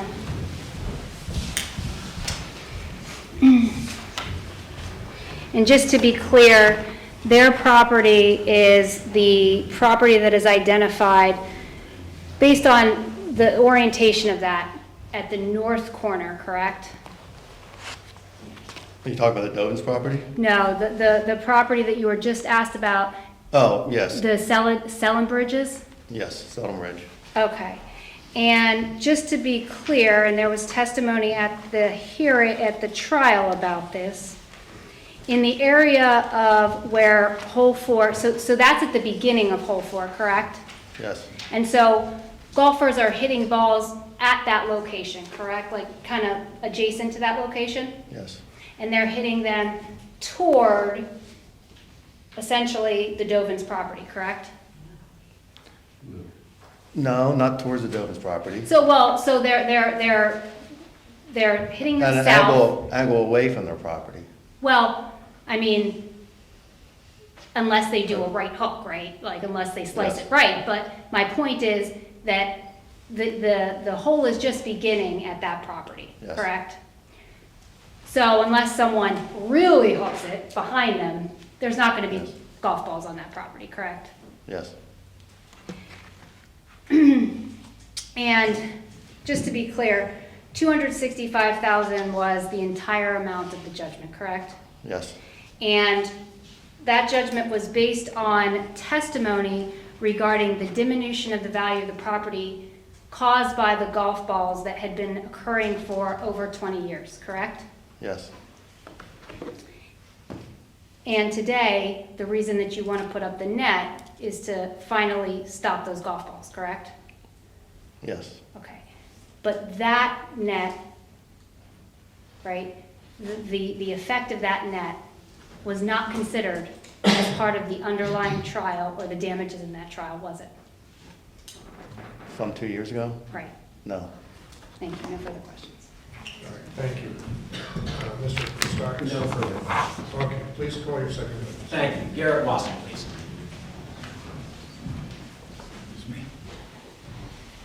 Your name, sir? Do you swear the testimony you're about to give will be the truth, the whole truth, and nothing but the truth? I do. I'm going to ask you to state your name first, only ask them to spell it. Garrett Wasson, Garrett, Wasson. Thank you. And Mr. Wasson, just for the record, did you hear Mr. Pearsall's testimony a few minutes ago? Yes, I did. And were you hired by Honeybrook Golf Club to design a solution to stop the golf balls that we've been discussing tonight? Yes. All right. Referring you to what's been marked as Exhibit A7 in the packet there next to you, is that your curriculum vitae? Yes, it is. All right. So, Mr. Wasson, what's your occupation and place of employment? I'm a golf course architect for Wasson Golf Design. I'm the owner of the company, and I'm in New York. And do you have any academic background that assists you in that endeavor? Yes, I have a bachelor's degree in landscape architecture from Cornell University and a master's degree in golf course architecture from the Edinburgh College of Art. How many golf courses have you worked with to help design those courses? I couldn't tell you an exact number, but hundreds. Is it common, or have you ever worked on zoning variance applications before? Yes. Okay. But have you ever been admitted as an expert in one of these kinds of proceedings in the No. past? Okay. For the board, I would offer Mr. Wasson as an expert in the field of golf course architecture and design. His CV is at Exhibit A7. A copy's been provided to Ms. Morrison, and I would invite her to conduct additional voir dire if she would like. But I think his CV speaks for itself. Attorney Morrison, do you have any opinion about his qualification as an expert? I have no opinion regarding his qualification to testify to the design of a golf course. Okay. I'm going to recommend the board that that the board recognizes Mr. Wasson as an expert in golf course design. Thank you. Mr. Wasson, what did Honeybrook Golf Club hire you to do? They hired me to look at their fourth hole in order to meet the court order to stop golf balls from going into the neighboring property. And when you say the court order, just to be clear, those are the orders at Exhibit A5, is that right? Is that, yes, yes, yep. Yes. All right, and when you were hired, how did you go about getting started? It started with a phone conversation of what their problem was, and they sent me the court orders so I could read through them. They also sent me maps of the property showing the golf hole as well as the neighboring property and what the issues were. From there, I made a site visit and came out to the golf course. We looked at hole 4 extensively, from tee to green along the property line, along with the adjacent golf holes. And also the neighboring properties, just kind of drove around the neighborhood a little bit. And then from there also got into the zoning ordinances and what it would take in order to solve the problem of golf balls leaving the property. And did you review the conditional use decisions and other decisions that Ms. Morrison entered as exhibits earlier as well? Yes. Yep. Once you understood the parameters of the problem, what solutions did you consider? I looked at a bunch of different options, from changing hole number 4 and how that would affect the playability of the golf hole, as well as the impacts on other holes, and how we could modify other golf holes to help make changes to number 4. And then we also looked at the option of a net.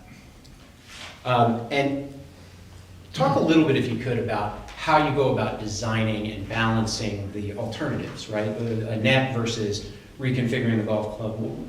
Talk a little bit about how that works. Right, so looking at the routing of the golf course, hole 4 plays parallel to the property line, and then there's other holes that are parallel to it. So in order to make changes to hole 4, we had to start getting into other golf holes. And that started to become an issue because of the space and getting tight between the golf holes and keeping safety corridors between the holes for the golfers that are on the course. So that's why we looked into the net, because the center line of the golf hole wouldn't have to change as much. We'd still decide to shift the center line of the golf hole and move the green. But that didn't get into the other golf holes, which would, getting into construction, shut down multiple golf holes instead of just number 4. So the net was the best solution. Okay. Now, when you said a moment ago that you looked at the zoning ordinance, and you reviewed the definition of fence under the zoning ordinance, right? And you came to the conclusion that this is a fence. Why is that? It's Objection calls for a legal conclusion. He's an expert in architecture. I've just admitted him as an expert in architecture. You admitted him as an expert in golf course design. And That is architecture. not. That was what he was offered for, and I think the reporter could go back and read what he was admitted as. We're going to let him answer this question. Thank you. Can you just repeat that? Sure. Why did you come to the conclusion that this was a fence under the zoning ordinance? Because it is a freestanding structure. It is wood and mesh, and it's creating a separation between the properties. Okay. So just for the purposes of tonight, if we use the term net, that's interchangeable with the term fence. Is that fair? I'd agree. So after your evaluation, did you reach a conclusion about the best way to satisfy the court's injunction? Yes, so we looked at the option of putting up the net along with moving part of the golf hole, moving the green closer to the tee, shortening the hole, and also shifting the green further from the property line. It's about 100 feet further, so it's about 250 feet from the property line now. And is that the solution that you've drawn and depicted on Exhibit A8? Yes. And you prepared Exhibit A8, is that right? Yes, it did. Can you walk us through those changes in detail using that exhibit, please? All right, so there's the the two parts to it are the net component and then the moving of the green. So I'll start with moving the green. We shifted it back, the whole place about 550 yards existing. The hole is now going to play 490 yards, and moving it further from the property line. The hole's a par 5, so golf balls that are hit off the tee are landing, in the fairway, but then the second shot was the issue going towards a green that was closer to the property line. As you look at that, you can see that the property line turns in about the midpoint of the golf hole. And so that golf balls that were in the fairway shorter, or if they were missing right of the fairway, golfers would have to aim closer to that property line. So even though the center line of the golf hole meets the industry standards, when someone wasn't in the fairway and they were trying to cut that corner to get closer to the green with their next shot, that became the major issue with the second shot. So moving that green away from the property line and straightening that hole a little bit takes out that danger of that ball going to the right and leaving the property. On the tee shot, it was more about the net, because hole number 2 is to the left of hole number 4. And we couldn't push that tee shot too far left because it'd be a danger to hole number 2. So the net is there to really stop the tee shot from leaving the property. And that's why in the landing area of the golf hole, which is from the tee shot, that's why we step up the net to the 75-foot height to give a little more protection where the tee shot is going. All right, and if you wouldn't mind using sheet 4 of that A8, would you go through some of the dimensions? Because I think there was some confusion earlier about heights, spacing, and overall length. Yeah, so the net is 1,200 feet from the start of it to the end of it. It starts slightly in front of the back tee and continues to just beyond the back of the new green location. Not the existing green location, but the new green location. The first 250 feet is a 60-foot high net, and then for the next 400, it steps up to a 75-foot net. And then once it gets past that landing area, approximately 280 yards off the tee, it steps back down to the 60-foot net.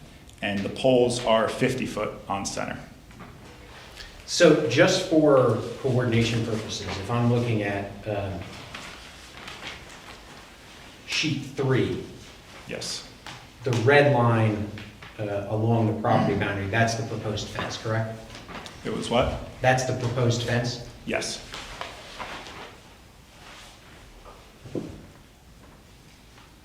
And there's a darkened sort of line there where the red line gets a little thicker? Yep. Is that the 75-foot section? Yes, it is.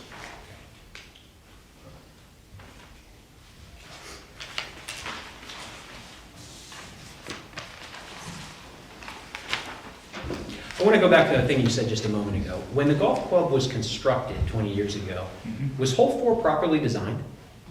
Yeah, it would meet the industry standards for golf course design, which is based on the center line of the golf hole. Does it meet those standards today? I don't think someone would design it the same way Why? now. The golf ball is traveling further. If you look at driving distances, most data is for the PGA Tour.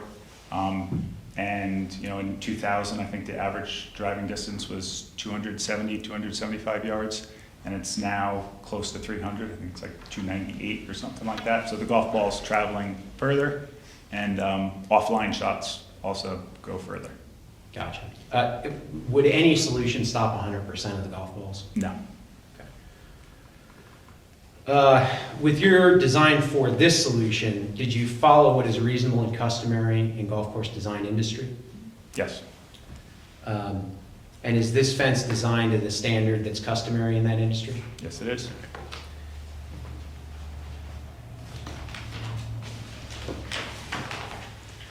Referring you to what's been marked as Exhibit A9, what is that? Those are the specs on the netting. Can you step us through what those specs are and what they mean? Yeah, so it's the materials that are being used for the net. The netting itself, it doesn't look like this has the poles, but so it's the netting itself. It's a high-strength polyester netting with a UV treatment so it doesn't deteriorate. And then it also has the standard industry strength tests, break strength and burst strength, which is normal for all netting. It's not specific to golf netting, it's a netting standard. And it has a break strength of 100 pounds and burst strength of 300 pounds. Are those ratings adequate to stop golf balls? Yes.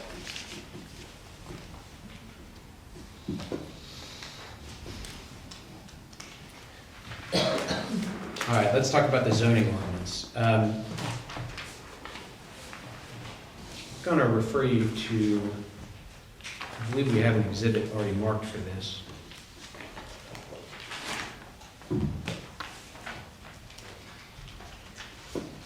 I believe this is 04. This is section 27907 of the zoning ordinance, so 05. Pardon. Okay. And that would be there in front of you.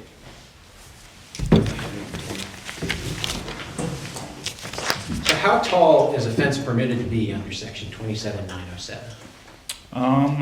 6 feet, and then if it's for, I believe, deer, it cannot exceed 12 feet. This was not for deer, right? It's Not golf for balls. deer, no, golf balls.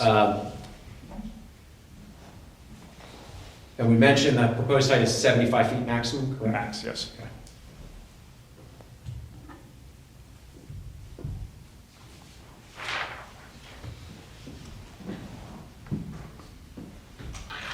So in your opinion, did the golf club create this condition? No, they did not. How did this condition come to be? Just, I would say with the technology of the golf ball traveling further and equipment. Is there anything unique about the configuration of hole 4 of the property itself that made it particularly challenging to design the solution? The way the property line comes in midway through the golf hole, that kind of created a pinch point, and that makes the condition worse for golf balls leaving the property. Based on your review of the zoning ordinance, is this use of the property going to change in any way that would violate the permitted uses of the property? No. What sort of zoning relief do you understand that we're asking for tonight? Dimensional for the height of the net. And it's your professional opinion that this configuration depicted in Exhibit A8 is necessary to stop golf balls from going into the adjoining property? Yes. In your opinion, is there any reason why this variance would be detrimental to public welfare? No. Is the height you've specified at 75 feet the minimum relief necessary to effectuate the solution we've discussed? Yes, it is. And that's why it also steps down outside of that landing area. Out of curiosity, how do you come to figure 75 feet? Like, how do you reach that conclusion? Experience and being on the golf course and working with other golf courses that have nets. But also you can look at golf ball data and height, max apex height of golf balls on the drive. And have you evaluated those sorts of data, apex height, shot location, and so forth, in preparing this plan? Yes.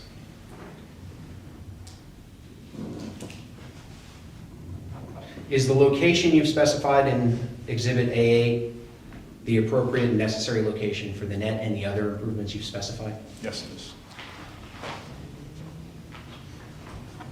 And have all the opinions you've provided tonight been formed to a degree of reasonable certainty in the field of golf course architecture and design? Yes. I have no further questions for this witness. Thank you. Attorney Morrison, do you have questions? Yes.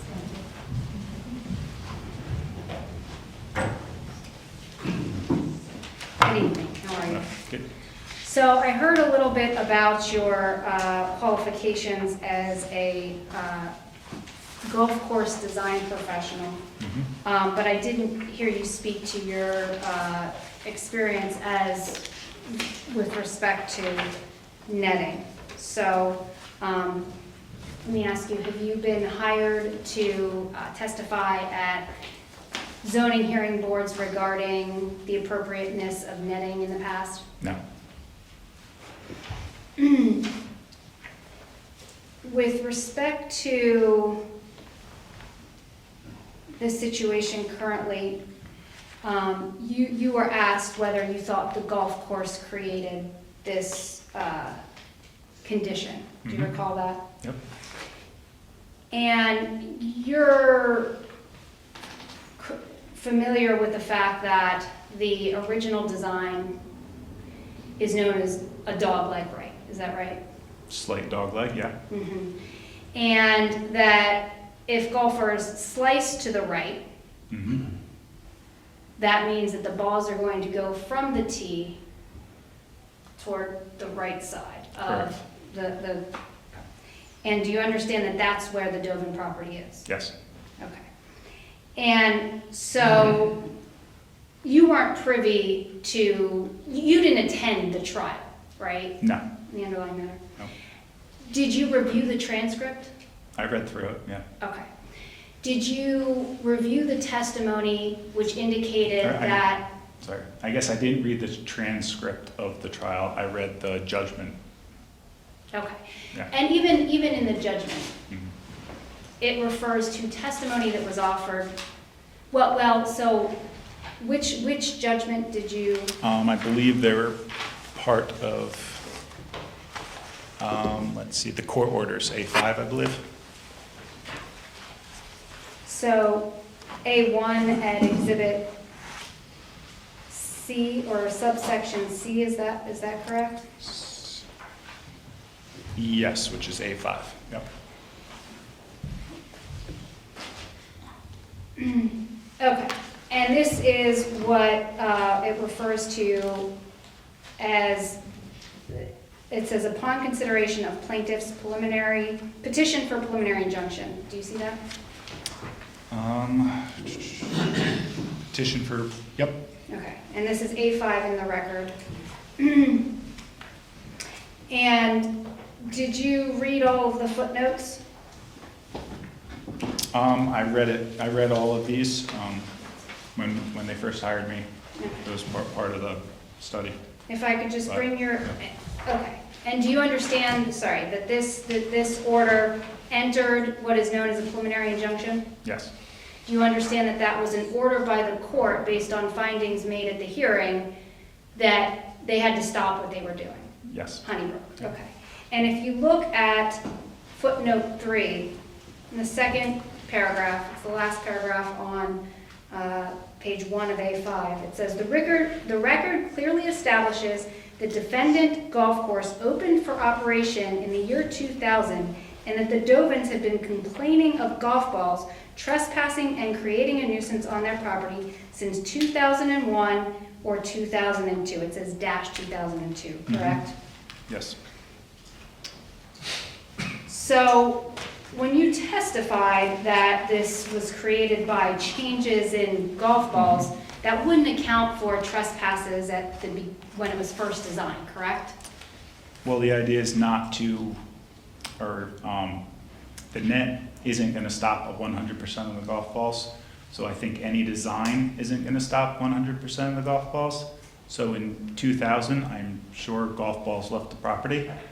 And I would think now it's more Okay, because of the equipment. and the great. technology. So can we both agree that the condition was created by the fact that it's a golf course? It's much worse because of the technology. Right, but I'm asking you, when the trespass occurred, it's because there's golf balls being hit on Yes. the property, correct? Yes. And you would agree that Honeybrook made the decision to make it a golf course? Yes. they did. Okay.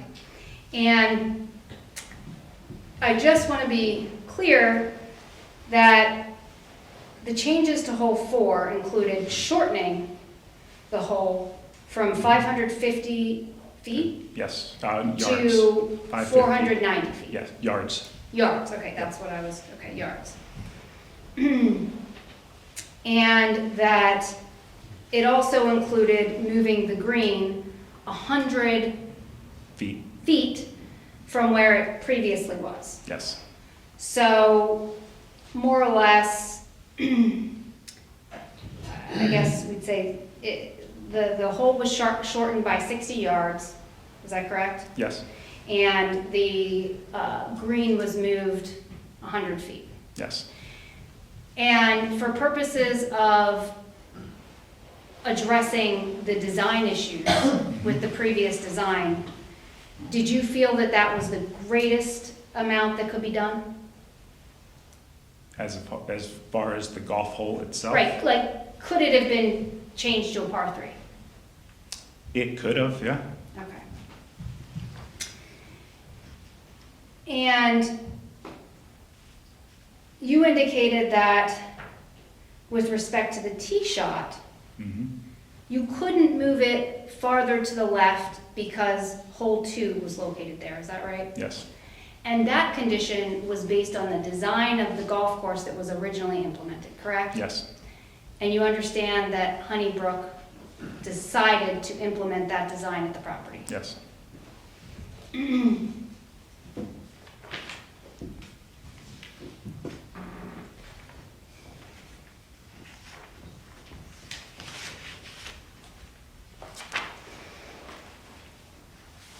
As a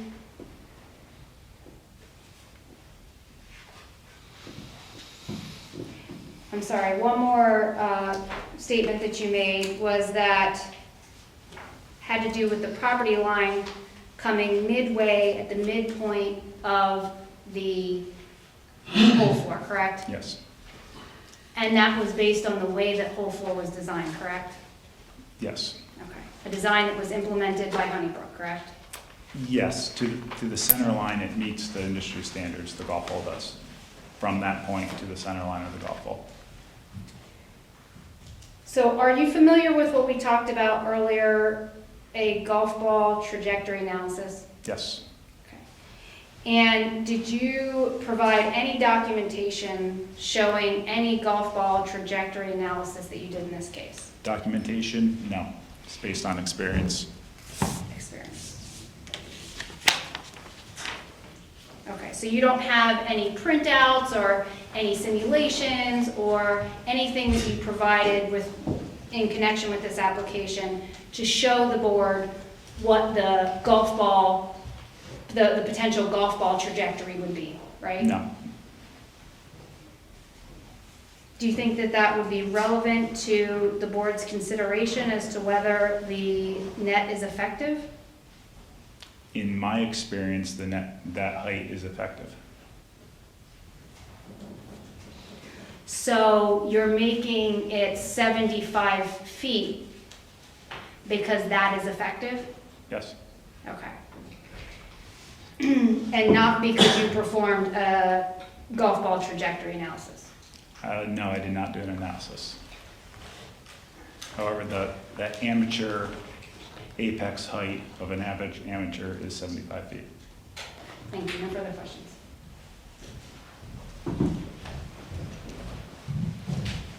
The applicant has no further questions, but we would ask that our exhibits be admitted into the record and rest.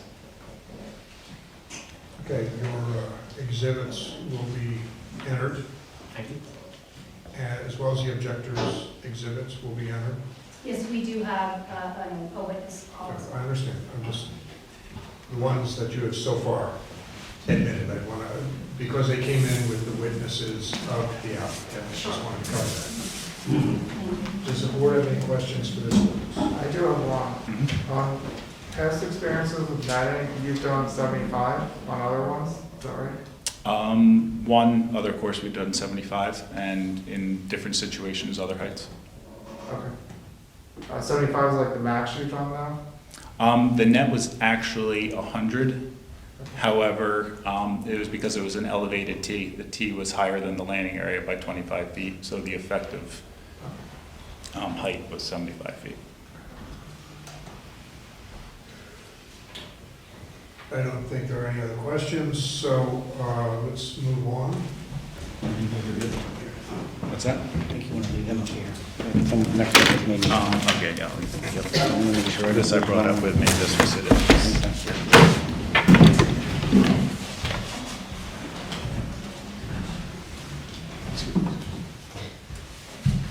Do you have any other witnesses? No, the applicant rests. Okay.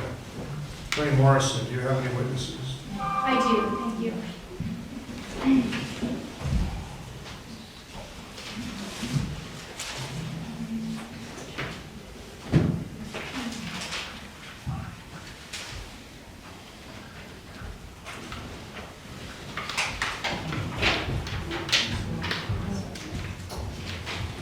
I'd like to call Marilee Wolf. Raise your hand, ma'am. Do you swear the testimony you're about to give will be the truth? The whole truth and nothing but the truth? Okay, just have a seat. And may I just spell your name and state it for me, please? Marilee, Marillee, last name Wolf, like the animal, Wolf. Thank you very much. Hi, Marilee. Thank you for being here tonight. Absolutely. Is it okay if I refer to you as Marilee? Please. And you just stated and spelled your name for the record. Can you also provide your address for the record? I will give you my work address. That's Compass Real Estate, 4 East Montgomery Avenue, Ardmore, PA, 19003. And Marilee, what is your profession? I'm a realtor, residential realtor. And do you work with a firm? Compass. And what kind of firm is that? Compass is a global real estate brokerage. And are you a licensed real estate agent Yes, I am. in Pennsylvania? Yes. And how long have you been a real estate agent? 21 years now. And do you practice in this area of Chester County? I do. And you mentioned that Compass is or that you are a residential real estate agent. Does that mean that you focus in sort of residential situations? Right. Helping people buy homes and sell homes. Okay.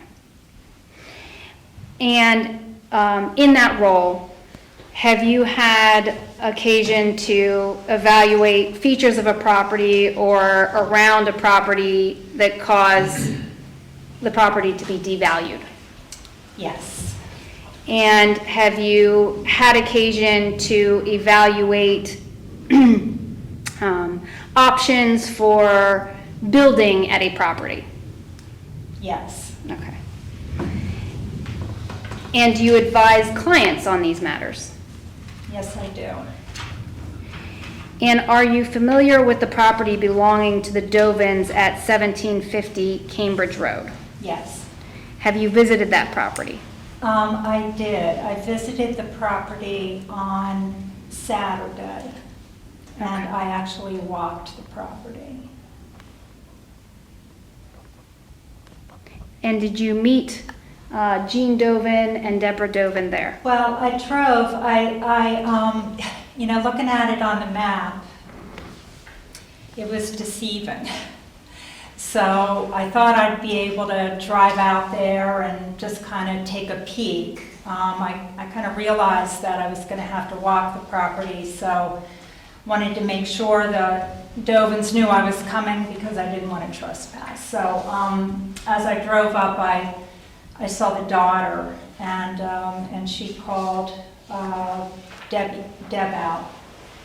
And Deb showed me, because I wanted to be clear exactly where the net was proposed to go. And it did become very clear to me, and if I can, I'll say that it was much, much bigger span of land than it appeared, what I thought it was going to be looking at the drawing and map. Okay. I'm just not accustomed to looking at those kinds of drawings and maps, and I was glad that I went out.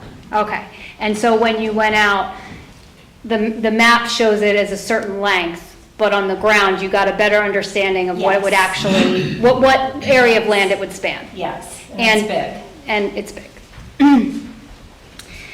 And when you went out there and were looking in the area where it would be located, could you see the Honeybrook Golf Course there on the other side? Yes, And did you review the application that's being presented tonight? yes, Okay. And you heard the testimony that was presented this evening? Yes? yes, Okay.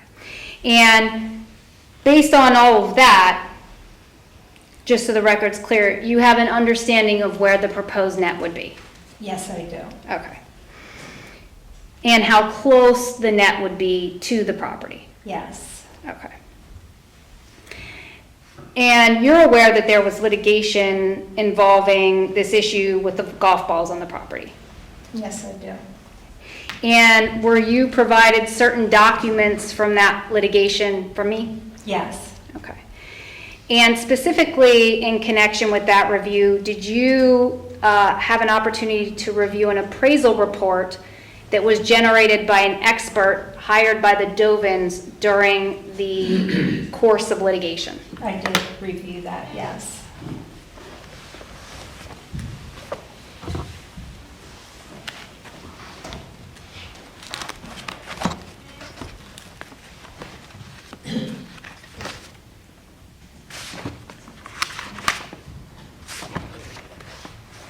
I believe this is objector 6.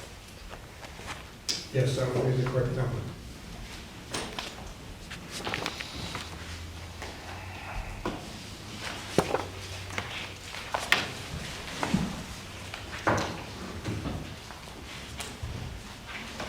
Thank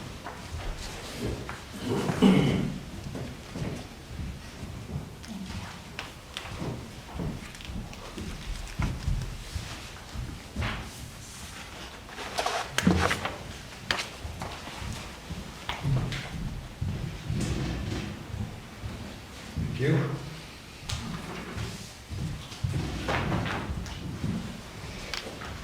Is this the appraisal report that you reviewed? Yes, Okay. And this appraisal report indicates that it was prepared by Capstone Realty Associates, Inc., correct? correct, And the date of the appraisal is September 21, 2022, right? correct. And this appraisal report generally discusses the potential options for using the property and the devaluation or opined devaluation with the golf balls being on the property, correct? Correct. Specifically, I want to turn your attention to page 18 of the appraisal. And if you look about halfway down, it states, "It is our opinion that the highest and best use of the subject bulk land tract as vacant and as if unaffected by the neighboring golf course intrusion is for single-family detached use for 2 on-site estate lots or agricultural use of the entire tract, in both instances retaining all non-agricultural development rights." Did I read that correctly? Yes, I did. And as you mentioned to me during our conversation when I first spoke with you, do you have experience with kind of considering highest and best uses for properties? We do, and it's an overall, overarching concern in any kind of real estate of what is the highest and the best use of the land. If I can just talk a little bit about when I was there at the property. Right now, obviously, it's a field, it's a hay field, and while I was there were horses drawing a tractor and I think baling hay or something of the sort. And it occurred to me that that use right now has been unfortunately impaired by the golf course. Now, I don't have anything against golf courses. I come from a golfing family, but it's not this family's fault that these golf balls were coming onto their land. And it's not just a nuisance. I saw horses on the property. Horses can step on golf balls. Golf balls can get bound up into the hay, and the hay becomes unsellable.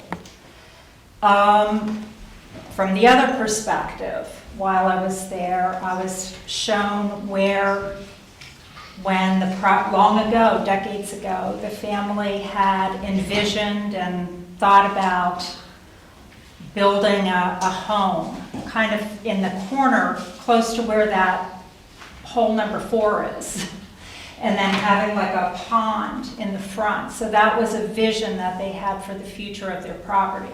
So yes, in highest and best use, we look at both what the current use is and how to best use it in that regard, but then also the future use of the property. And so I know people were kind of chuckling about, like, would this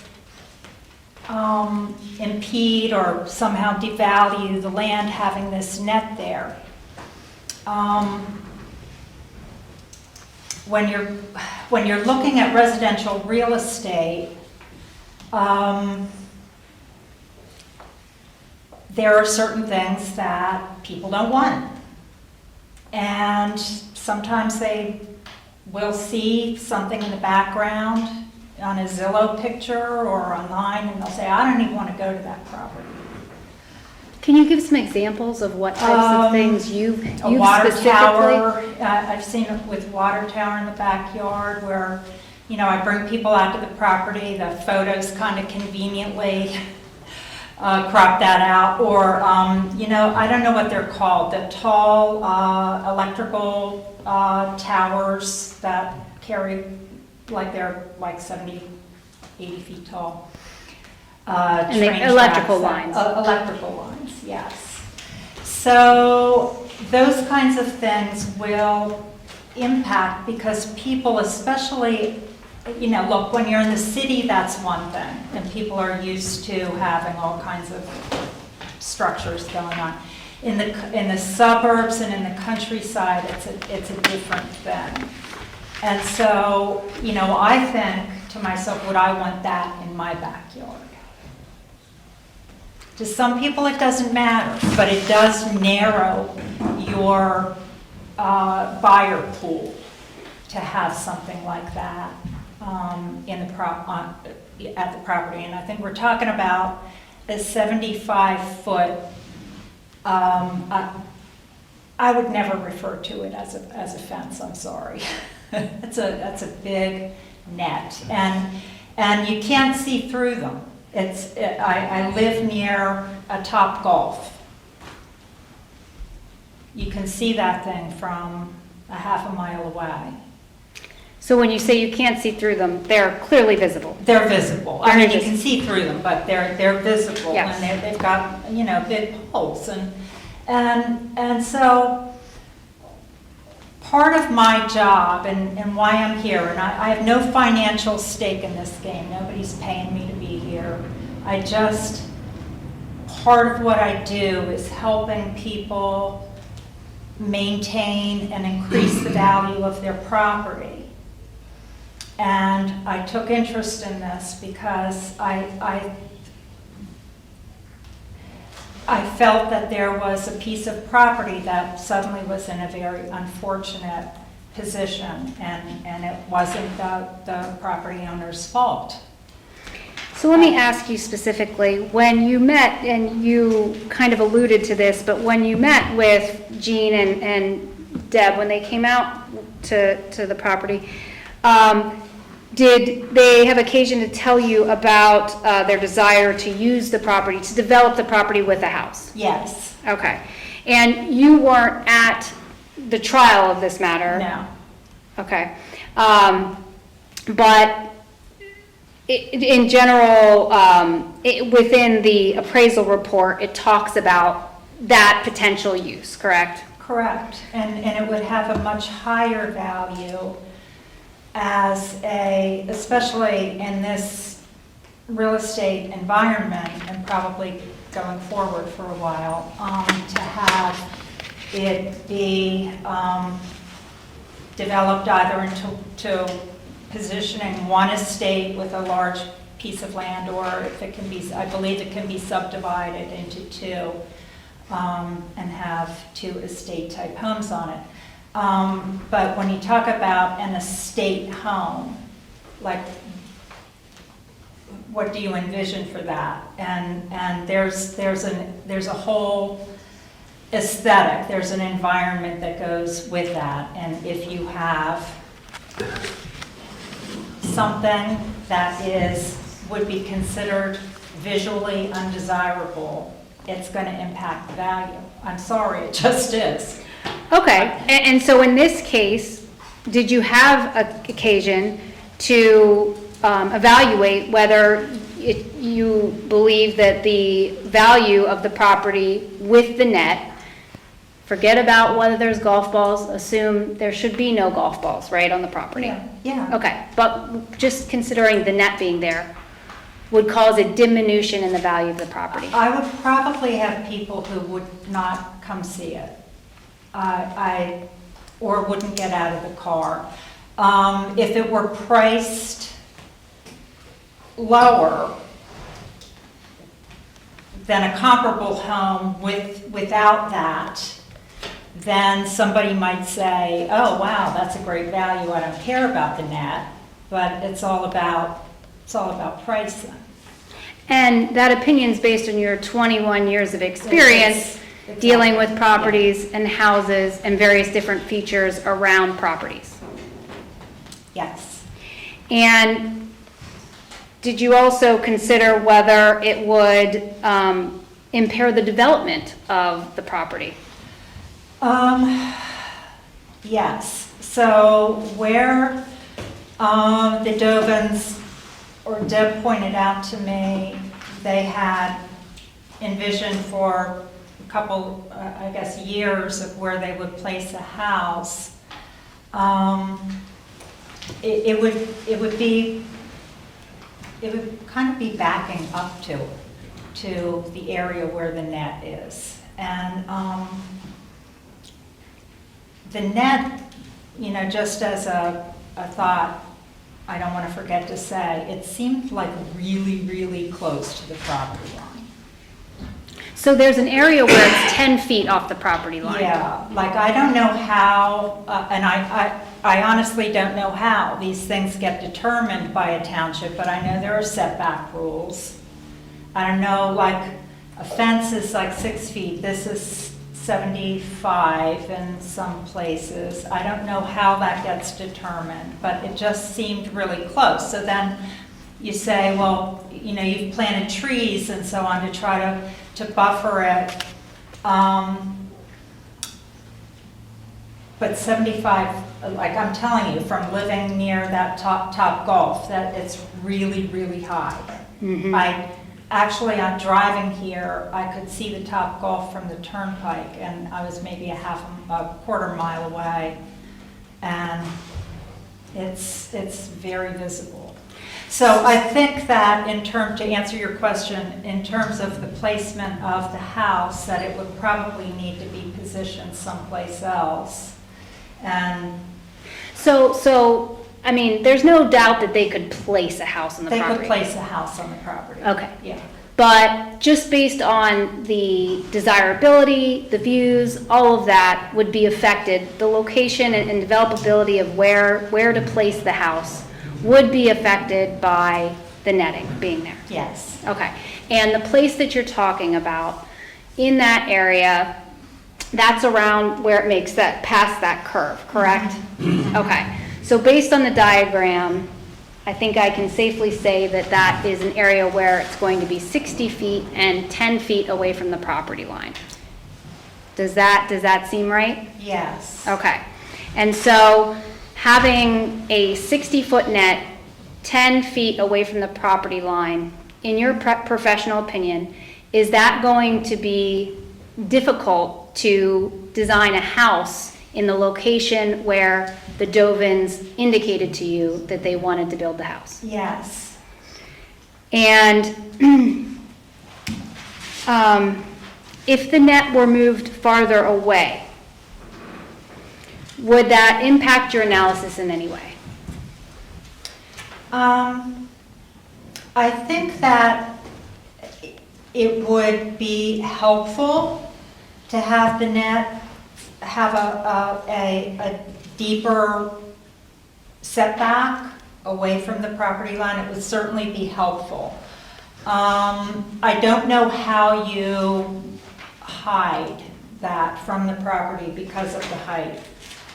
It would still be visible. It's still going to negatively change the opinion of somebody who might down the road want to buy that property.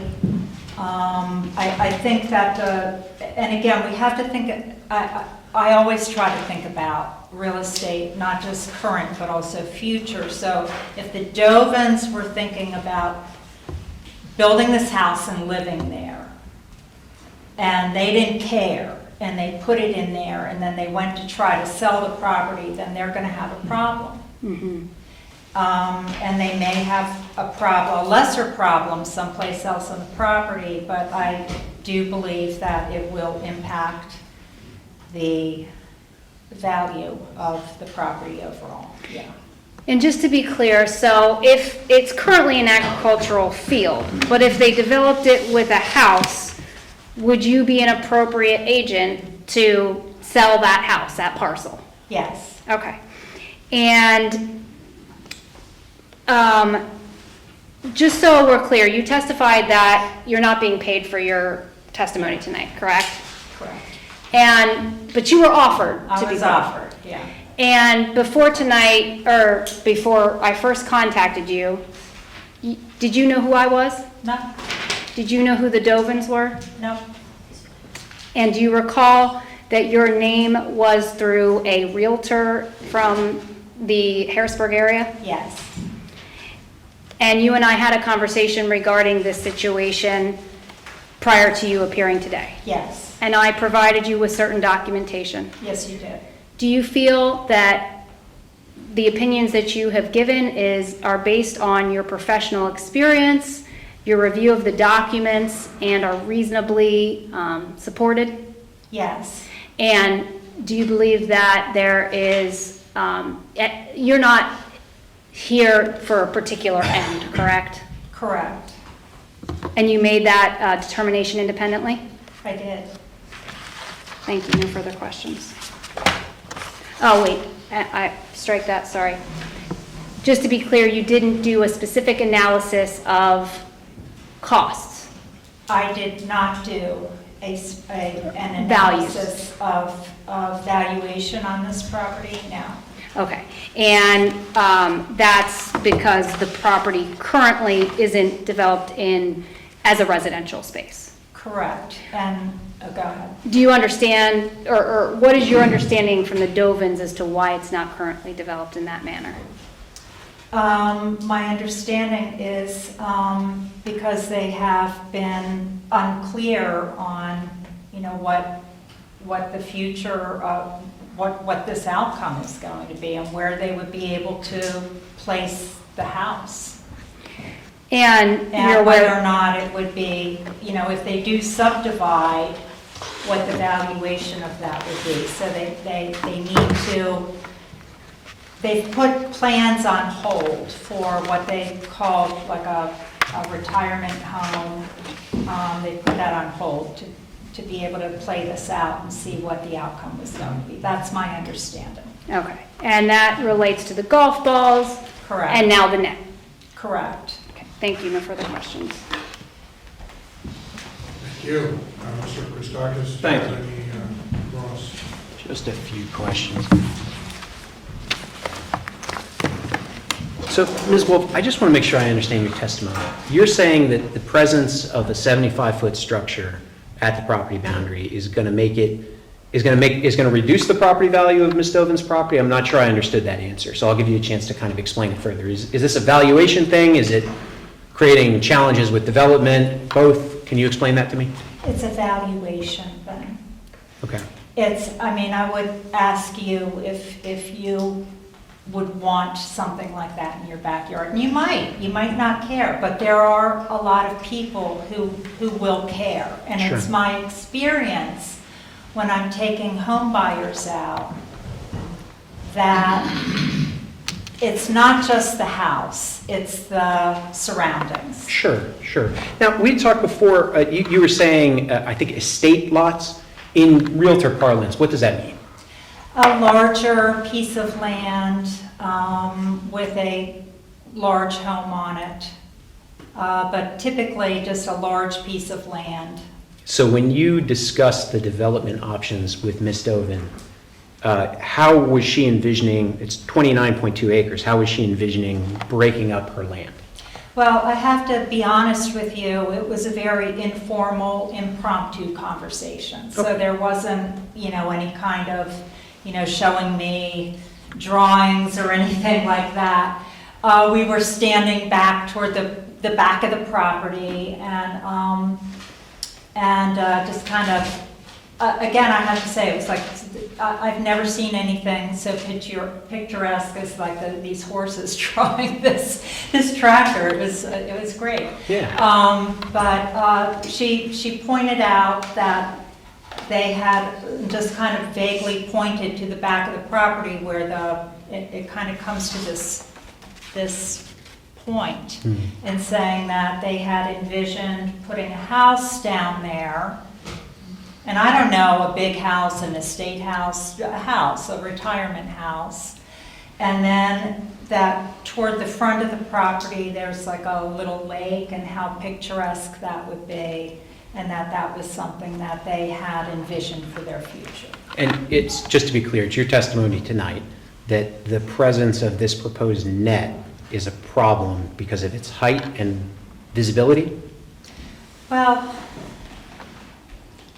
yeah. Okay, all right. Yeah, I am. When you- And how close it's being proposed to be to the property line. It wouldn't bother some people. Most people, it's going to bother. And I think that, personally, it would bother me. I wouldn't want it there. I know just from experience of 21 years and working with hundreds and hundreds of home buyers, multi-million-dollar all the way to, $100,000 homes, they care about what is surrounding their property because they know that it's going to affect the value. Now, where it might not concern them is if they can afford here, and usually that kind of house is here, but now it's here because of some kind of detriment. So when you conducted this kind of informal analysis, did you look at what zoning district the property is located in? No. Okay. So wouldn't the zoning district inform what uses could occur around the subject properties that you're talking about? Well, that was a question that I had. Sure. But- So among them, would you agree that the presence of a dead animal composting facility would be detrimental to the residential uses that the Dovins are proposing on their property if located on the adjacent parcel? In an agricultural area, I'm not sure that would be. That might be normal. So that's a permitted use in the agricultural district by special exception from this board. How about agricultural uses? Are you aware what the maximum height of an agricultural building is in Honeybrook Township? Is a net considered an agricultural building? No, but a silo would be, and it would be permitted on the property. So Okay. if I told you that could be up to 80 feet tall, would that surprise you? I'm going to have to stop you because a silo doesn't span. How long is that? I know I'm not the one who's supposed to be asking questions here, but a Right. silo is very different from that. So how many silos? That's a lot of silos. Well, it's a big property. So let's try, how about forestry and timber harvesting? Are those typically things that you see next to million-dollar homes? No. Okay. Well, it depends, because in Perry County, you might. It depends on the county and the land, I think that's fair. yeah.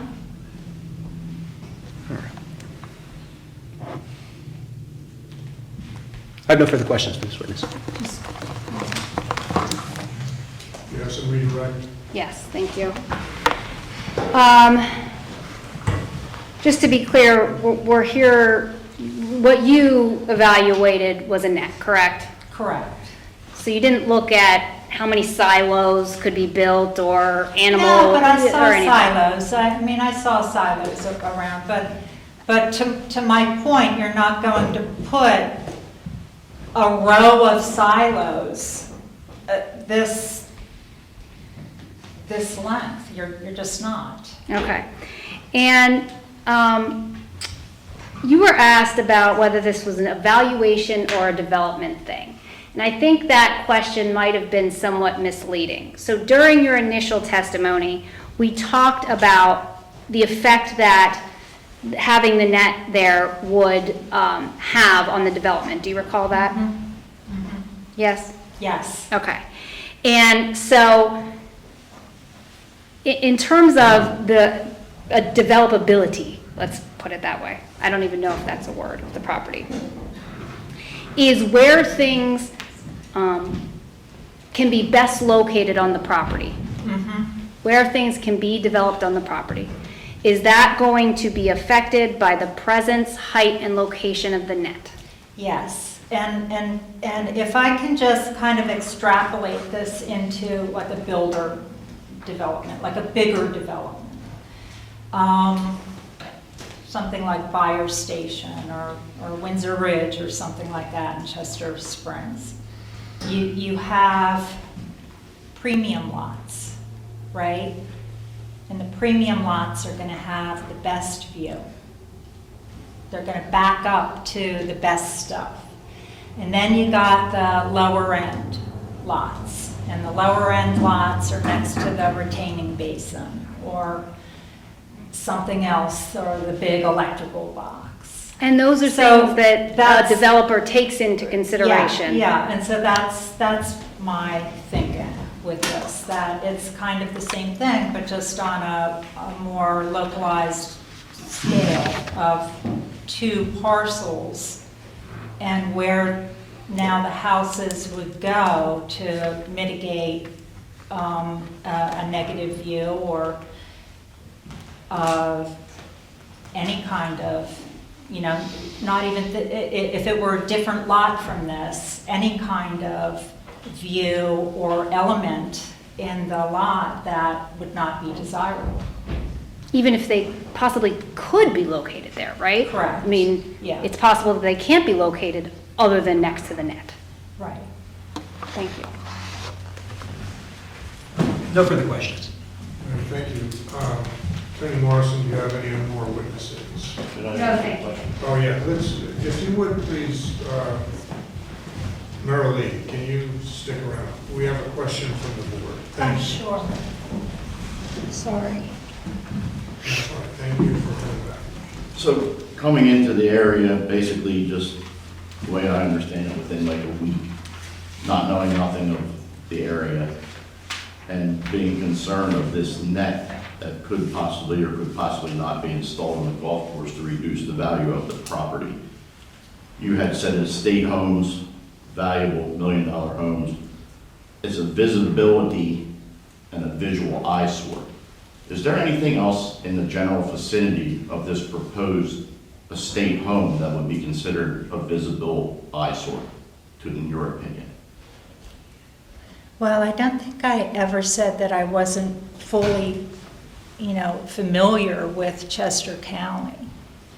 But that's correct that, this is new to me. I took an interest in it for the reasons I said. I've driven around. I took time driving around. I was not, quite frankly, looking for other things like that. I didn't see anything besides silos that would have been about 75 feet.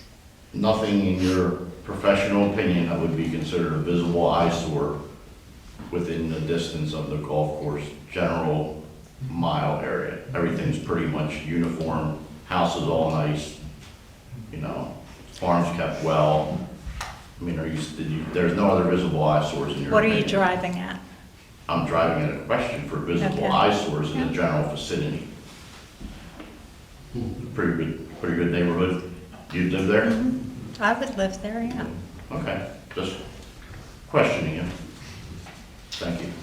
Any other questions from the board? Thank you, Marilee. I have, Oh, wait a minute, Mr. Reel? You had mentioned preferred lots. mhm. I played with some real estate in the past, never was a licensed realtor, and still currently am not, but in your opinion, a lot next to a golf course is usually priced higher, is it not? Well, you know, I thought about that because I actually have a family member who lives near Appleford. And the difference is that the holes are configured such that there's not, at least where they are, there aren't balls coming onto the land. There's no big net. And there's a big buffer zone. Like there's a really big buffer zone. So yeah, I mean, a golf course can be a beautiful thing. I think in this instance, it's unfortunate. It really is. It's not the Dovins' fault. It's, you know, these guys wanted to make a nice golf course. I like golfing. But the positioning of the hole is such that the balls weren't just landing in a vacant lot. It was a lot that was being used for agriculture, for hay. So it impaired their current use, and it is my opinion that it's the net. And I don't know what the solution is. Moving the net, certainly. Having a deeper buffer zone there. I know this gentleman's planted trees and is trying to mitigate it. I don't know what the solution is, but a 75-foot net is very different when you look out onto a golf course than just, you know, seeing the expanse of it. You've got the big poles, and you can see the net, and Okay, that answers Yeah. your question. Thank you. Okay, just a couple follow-up questions.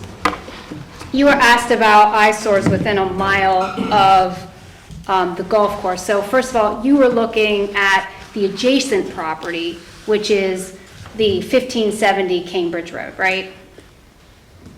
yes, Okay, Yes. so you weren't evaluating anything on Honeybrook Golf Course? correct. Okay, and I think you testified when you first showed up that the scene was picturesque, as I recall. Yes, So when you showed up to the Dovin property, and we're talking about the property adjacent to the property for which the application has been filed, which is, you know, specifically in the variance language, you were looking at what you saw there, correct? correct. Okay. And so with respect to what's a mile away or even on a property across the street, that wasn't what you were looking at, right? Correct. Okay.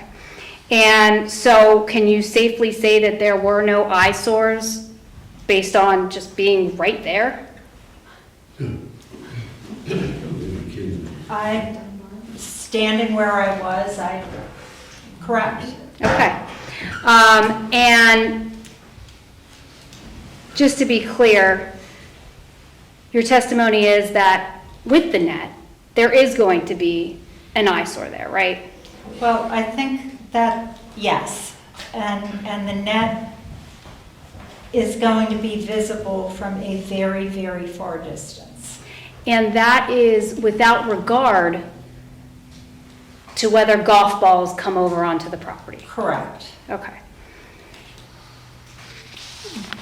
in your professional opinion, does the likelihood of golf balls coming on to the property potentially affect the developability or saleability of a property? Yes, And you heard the testimony that nothing's 100% safe, correct?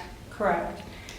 So when you're advising a client out at this property and there's a net and they say, well, is that net going to stop all of the golf balls? You're going to have to tell them, no, there's, Nothing's right? 100%, so people with dogs, animals, children, a lot of them just simply would not look at the property. Thank you. No further questions. Right. Are there any other witnesses that either party wishes to present? No, no further witnesses. All right. So if we're done with the testimony, do either of you wish to make any kind of a closing? By all means, please.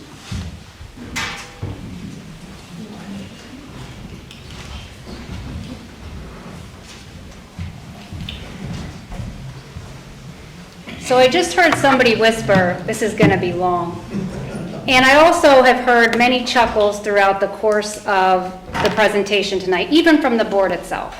And the difficulty that I have with this is that the board here is supposed to be a neutral party, right? You're supposed to be looking at this application, comparing what is presented with what the ordinance and the MPC, the Municipal Planning Code, requires. And some people might find it funny that a 96-year-old woman, when she was many years younger, in the 70s, bought a picturesque property and wanted it to remain that way, but then 30 years later, a golf course came along and started dumping, all right, let's say it's 700 balls a year. 700 balls? The appraisal report that you have been given as part of these materials will show you the large span of land that these golf balls have covered. I would posit that if you're a golfer and you like Honeybrook or you're Honeybrook, you might not care. And in fact, you might think it's a terrible thing that the neighboring property owners, how dare you want to use your property as it is intended, or how you could possibly use it. Our golf balls are allowed to be a wasteland on your property. I mean, that's what was said at the trial, okay? And that is the sort of ambiance of this application.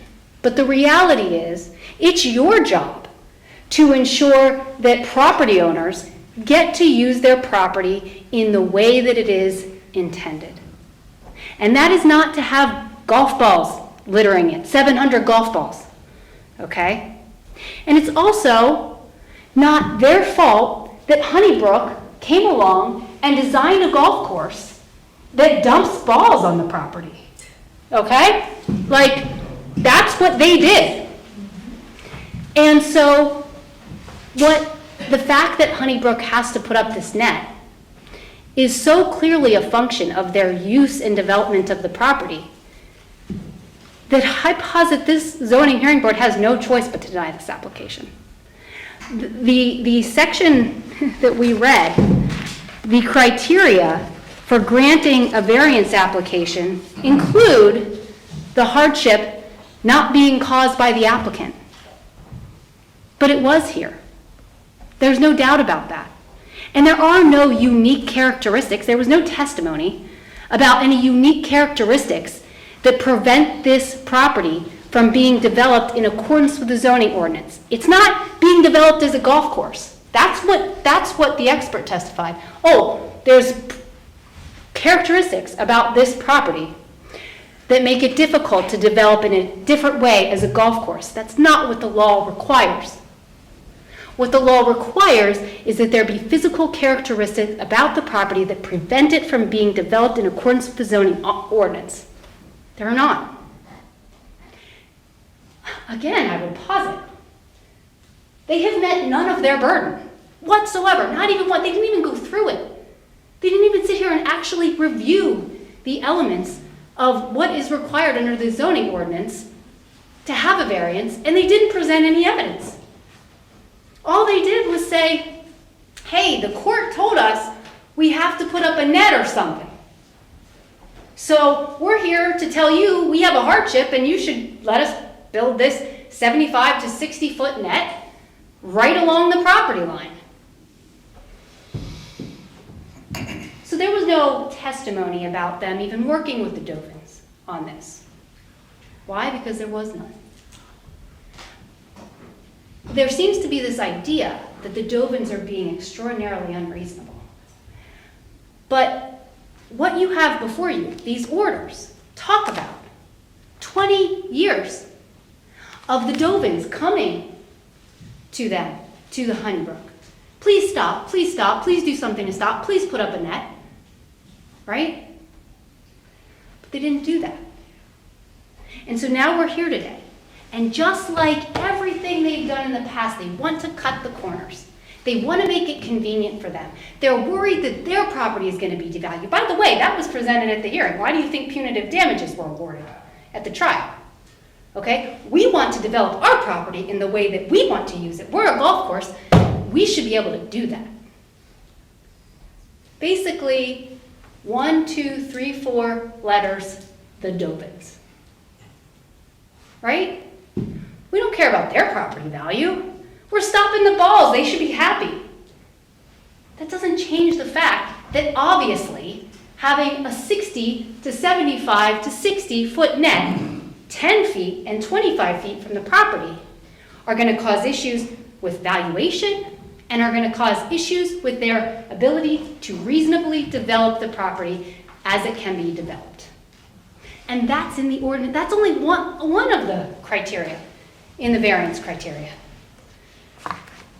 So when I think about my experience as an attorney who has had to present these variances to multiple different boards, I don't see any way in which I have made the case, if I am Honeybrook, that would allow this board to grant the variance.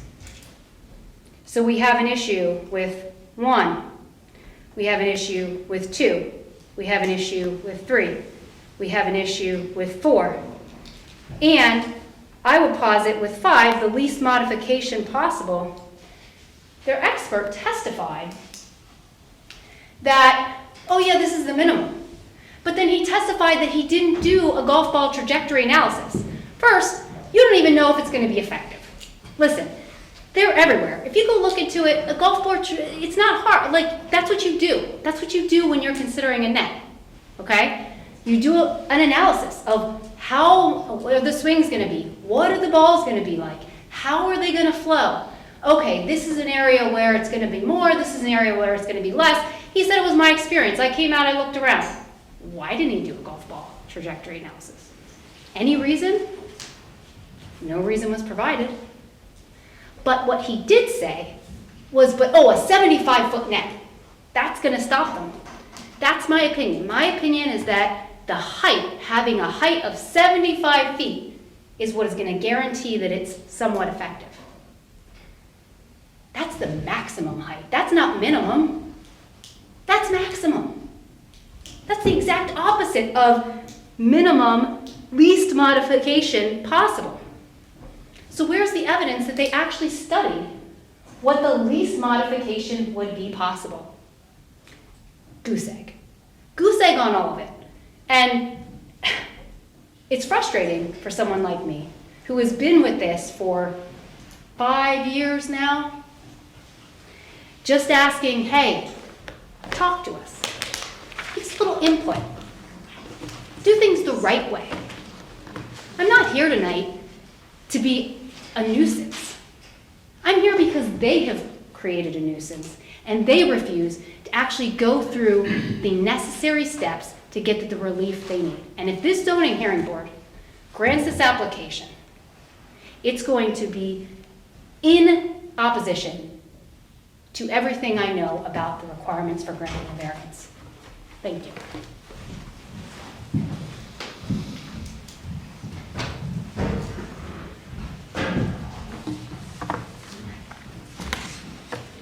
So I want to thank the board for your time tonight. I'll be brief. Ms. Morrison listed or mentioned the factors under PA law. What you failed to mention is that this is a dimensional variance request. This is not a request to change the way the property is being used. We're not substantially changing anything related to the conditional use or who the club can serve food or liquor to on the premises. We're asking for a fence. We're asking for a tall fence, admittedly, but it's a fence.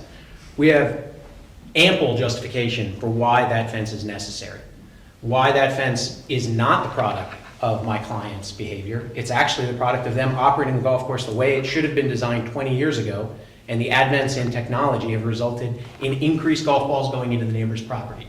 Now, there was a lot of discussion tonight about the prior litigation between the parties in the past. None of that really matters now. Ms. Dovin has been made whole for the trespass and the diminution in value that occurred on her property over those years. That's been resolved. She has been paid in full for those damages. So to hear it tonight is a little frustrating that that would come up again, because she's been compensated for that loss.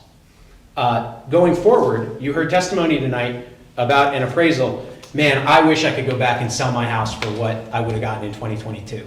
Right? This appraisal is 3 years old. It was probably worthwhile when it was conducted, but now it's not worth anything. It doesn't serve as evidence of anything other than what was said 3 years ago about the valuation of this property. The testimony from their expert tonight was that she didn't even know what zoning district the property was located in. How on earth can we opine about the uses of the adjoining property if you haven't even looked at what would be permitted by right? I mentioned the dead animal composting facility. That's permitted by special exception. And I'm going to go out on a limb and say that this board might not grant that in every situation. But an agricultural use is permitted by right, and I can erect an 80-foot tall silo by right. I'm sorry, Mark. I'll slow down. So an 80-foot silo could be erected by right. The testimony tonight that the net will adversely affect the view shed from their property is probably well-founded. I can't argue with that. Just like a silo or another agricultural improvement might adversely affect the view shed from a residential parcel. That's not a basis to deny a variance request. In fact, the variance request that's before the board tonight would ameliorate the problems that they've identified. The 700 balls a year or 1,000 balls a year. This net would solve that problem. So it's a little beyond me why that's even at issue tonight. How many golf balls there used to be going. That is our hardship. That's the very essence of the case tonight, is that those golf balls are going to be stopped by this net. The elements. You heard testimony tonight from our expert that there are unique physical circumstances related to hole number 4. The narrowness, its location next to the property line, the way the property was laid out 20 years ago, appropriately, approved by the township by conditional use. That configuration, that existing configuration, that's a valid basis for a variance under Pennsylvania law. Moreover, we're not required to prove that this is the only way that this could be accomplished. Under Hertzberg, all we have to prove is that this is the least bad way to do it. This is the ideal or the best approach. That doesn't require us to demonstrate to the exclusion of all other possibilities that this is the only way the property can be developed. This is dimensional. We're asking for a tall fence. We're not asking to change the use of the property. So on that basis, I posit that the applicant has met its burden. They have demonstrated everything that they need to under both the MPC and the township's ordinance, and we respectfully suggest that this relief ought to be granted tonight. Thank you. Thank you.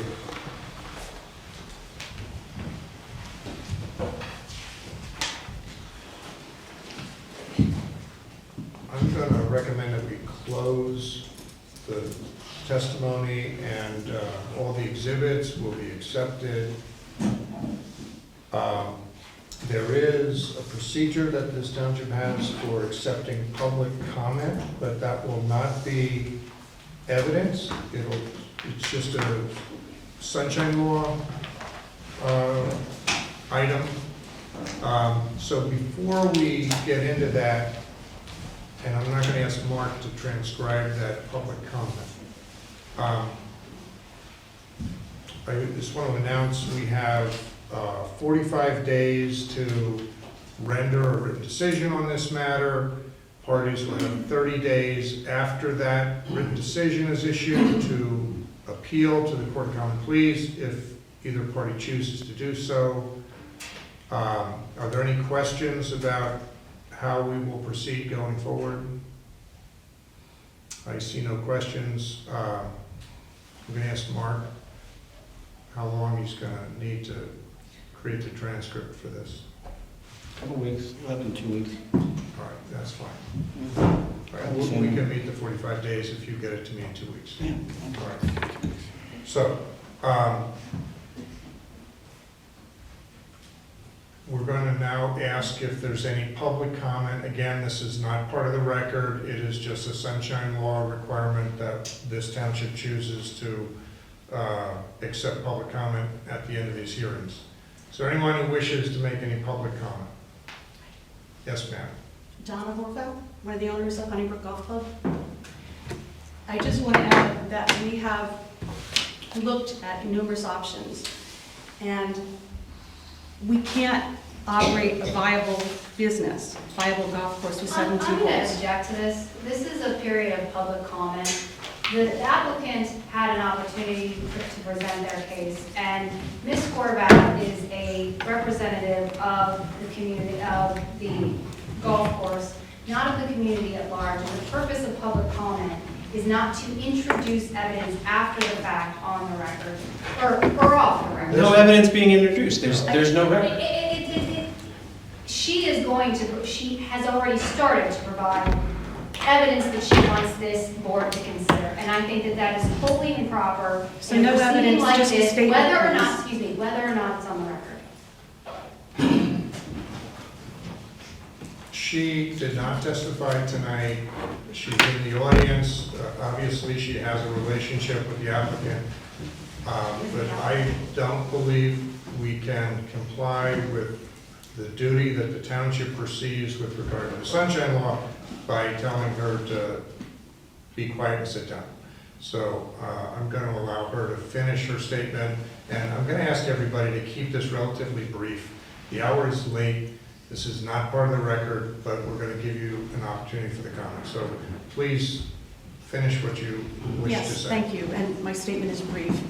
If we can't operate an 18-hole golf course, then we can't have a business.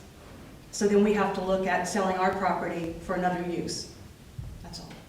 Thank you. Anyone else wish to make any public comment tonight? Yes, sir. What's your name? Good evening. My name is Daniel Gribbin. I live in Arbor Farm. What's your last name? Griffin? Gribbin, Gribbin. Thank you. I apologize for the New England accent. Sorry. But I live in Arbor Farm. My property borders on Cambridge Road. Most of these folks behind me live there in Arbor. And I think a net would be an upgrade compared to what I have to look at every day when I look out my bedroom window, my porch window, my sun porch. I've been in Arbor for 19 years now, and I've had people come in, oh my God, what's that? You know, the young lady, real estate, when you walk that property, did you look at what's on the corner? Did you look at the housing there? Did you look at the barn that's been damaged by fire and it's just been sitting there for 2 or 3 years? And I say to myself, my God, there's a lot of stuff on that property and there's no perimeter with a fence or anything. The area is not well lit, you know, Cambridge Road and Park Road. And, you know, even like a day like today, there's so much debris there, or sheet metal. God, if you're driving at night, I mean, you could jam your brakes on because of a deer or something. Who knows, you could slide, you could go off the road. You know, I mean, like the other lady over here said, the real estate lady, I've lived in a lot of places. I'm almost 80 years of age. I've lived in Boston, New York, New England. I lived in Hershey's Mill for 14 years. High-end stuff. There's a lot of people there that would bid because they wanted to live on the golf course. They wanted to be there. There were homes on that property that were close. And when the Hershey Mills Corporation decided they wanted to protect their homes, none of the people wanted that. I mean, okay, you come to Honeybrook, well, you come to Honeybrook for a lot of reasons. It's quiet, it's peaceful, you're not in the city. I moved out here for my grandchildren. It's a wonderful place. These people do a lot for the community. They do a lot, trust me. They're very well valued in the community. But is it right for me to have to get up every day when I've worked my entire life to move out here, to be safe, be sound, to help care for my grandchildren? Okay? One of which destroyed my family, 25-year-old granddaughter, murdered, cut up, sliced up, and thrown in a suitcase. So here I am now at this point in my life. I've got to help with the other 3 children, and I can't even look out my window. I mean, did this young lady really look at that property? I mean, talk about valuation? No? I mean, it's oh, yes. Is there anyone else who wishes to make any public comment? Yes, ma'am. What's your name? My name is Miriam Barbarish, B-A-R-B-A-R-I-S-H. I'm a neighbor of Mr. Gribbins, and I look directly out on the golf course, and I also, from my backyard, can see the Dogan's barn. I have to reiterate, when we're talking about devaluing property, I'll be quite honest. I have a mind to go to everybody in Nob Hill and see about getting a petition to get them to clean up. They've devaluated our property, and I'm sorry, I'm upset about this, but I've lived in Honeybrook for 25 years. My son actually was a student of the elder Mrs. Dogan's. That property has never been kept up. If they were going to build something, I hope that any devaluation of a property because they were going to build is done based on facts, because I've never seen that they were going to do anything. That's very easy to stand up and say, I wanted to do this, and I wanted to build an estate property on my property. Their barn is a threat to the natural water systems for people that live and have well water, to the wildlife, to children, to other animals, to anybody, besides the fact that it devalues everybody else's property. So I hope that whoever's making the decisions does take into consideration the contribution that both of these parties have made to the community.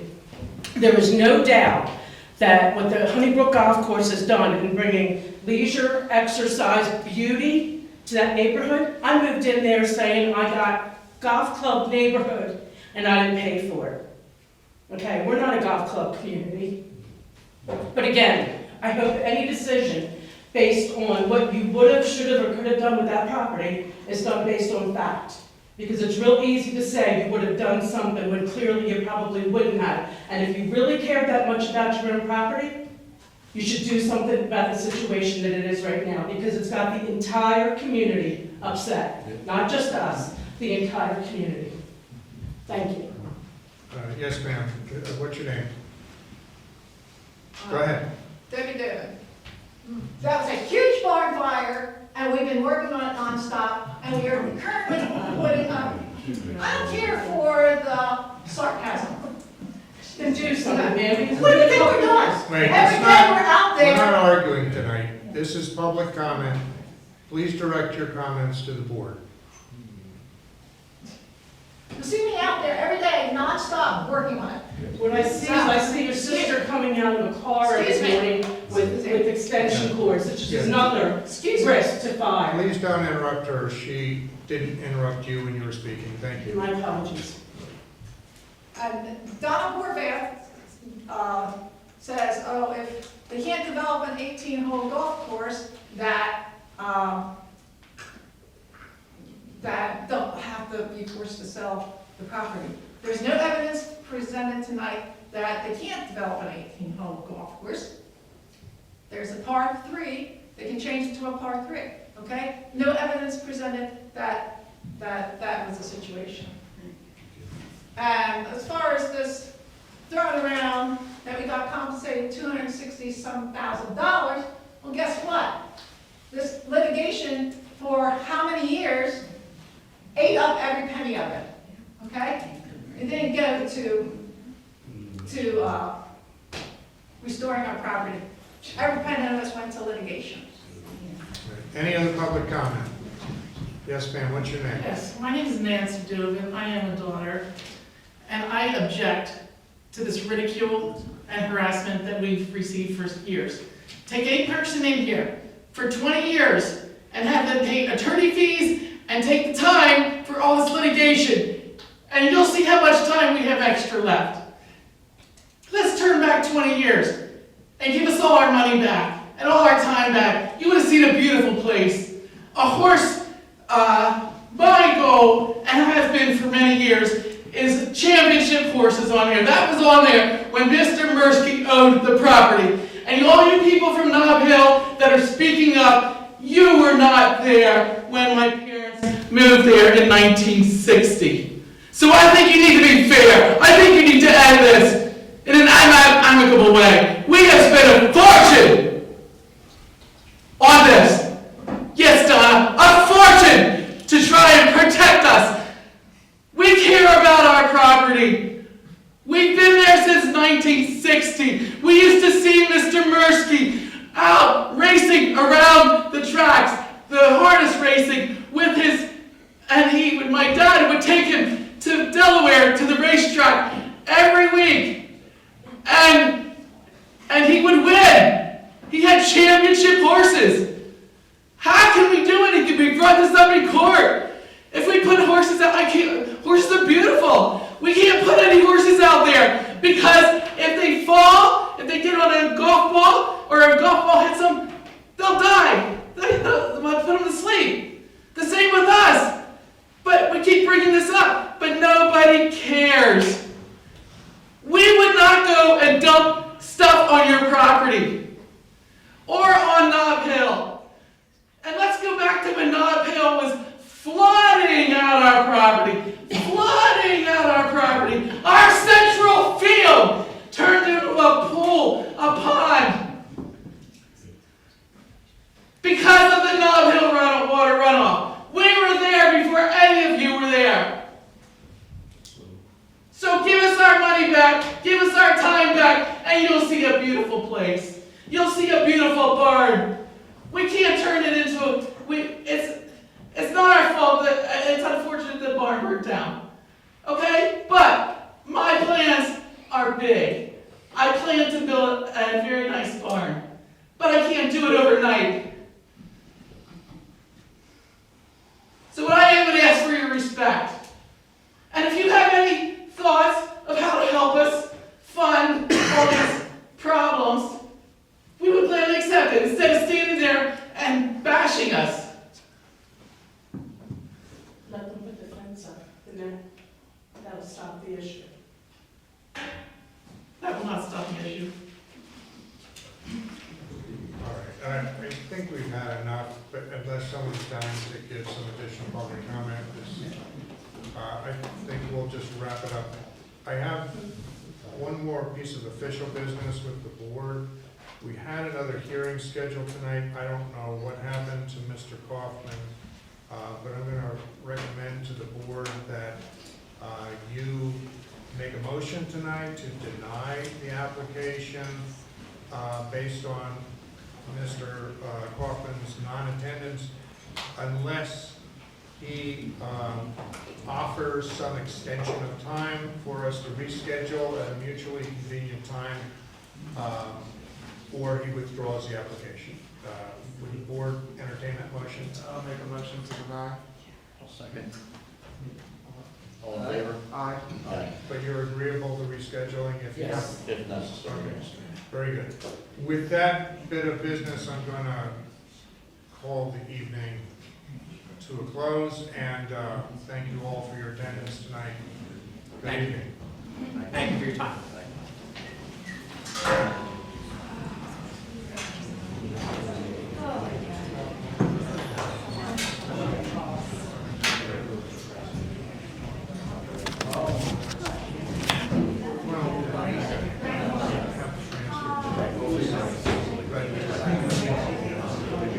Gentlemen, thank you. Thank you for your time. I appreciate what you're doing for the township.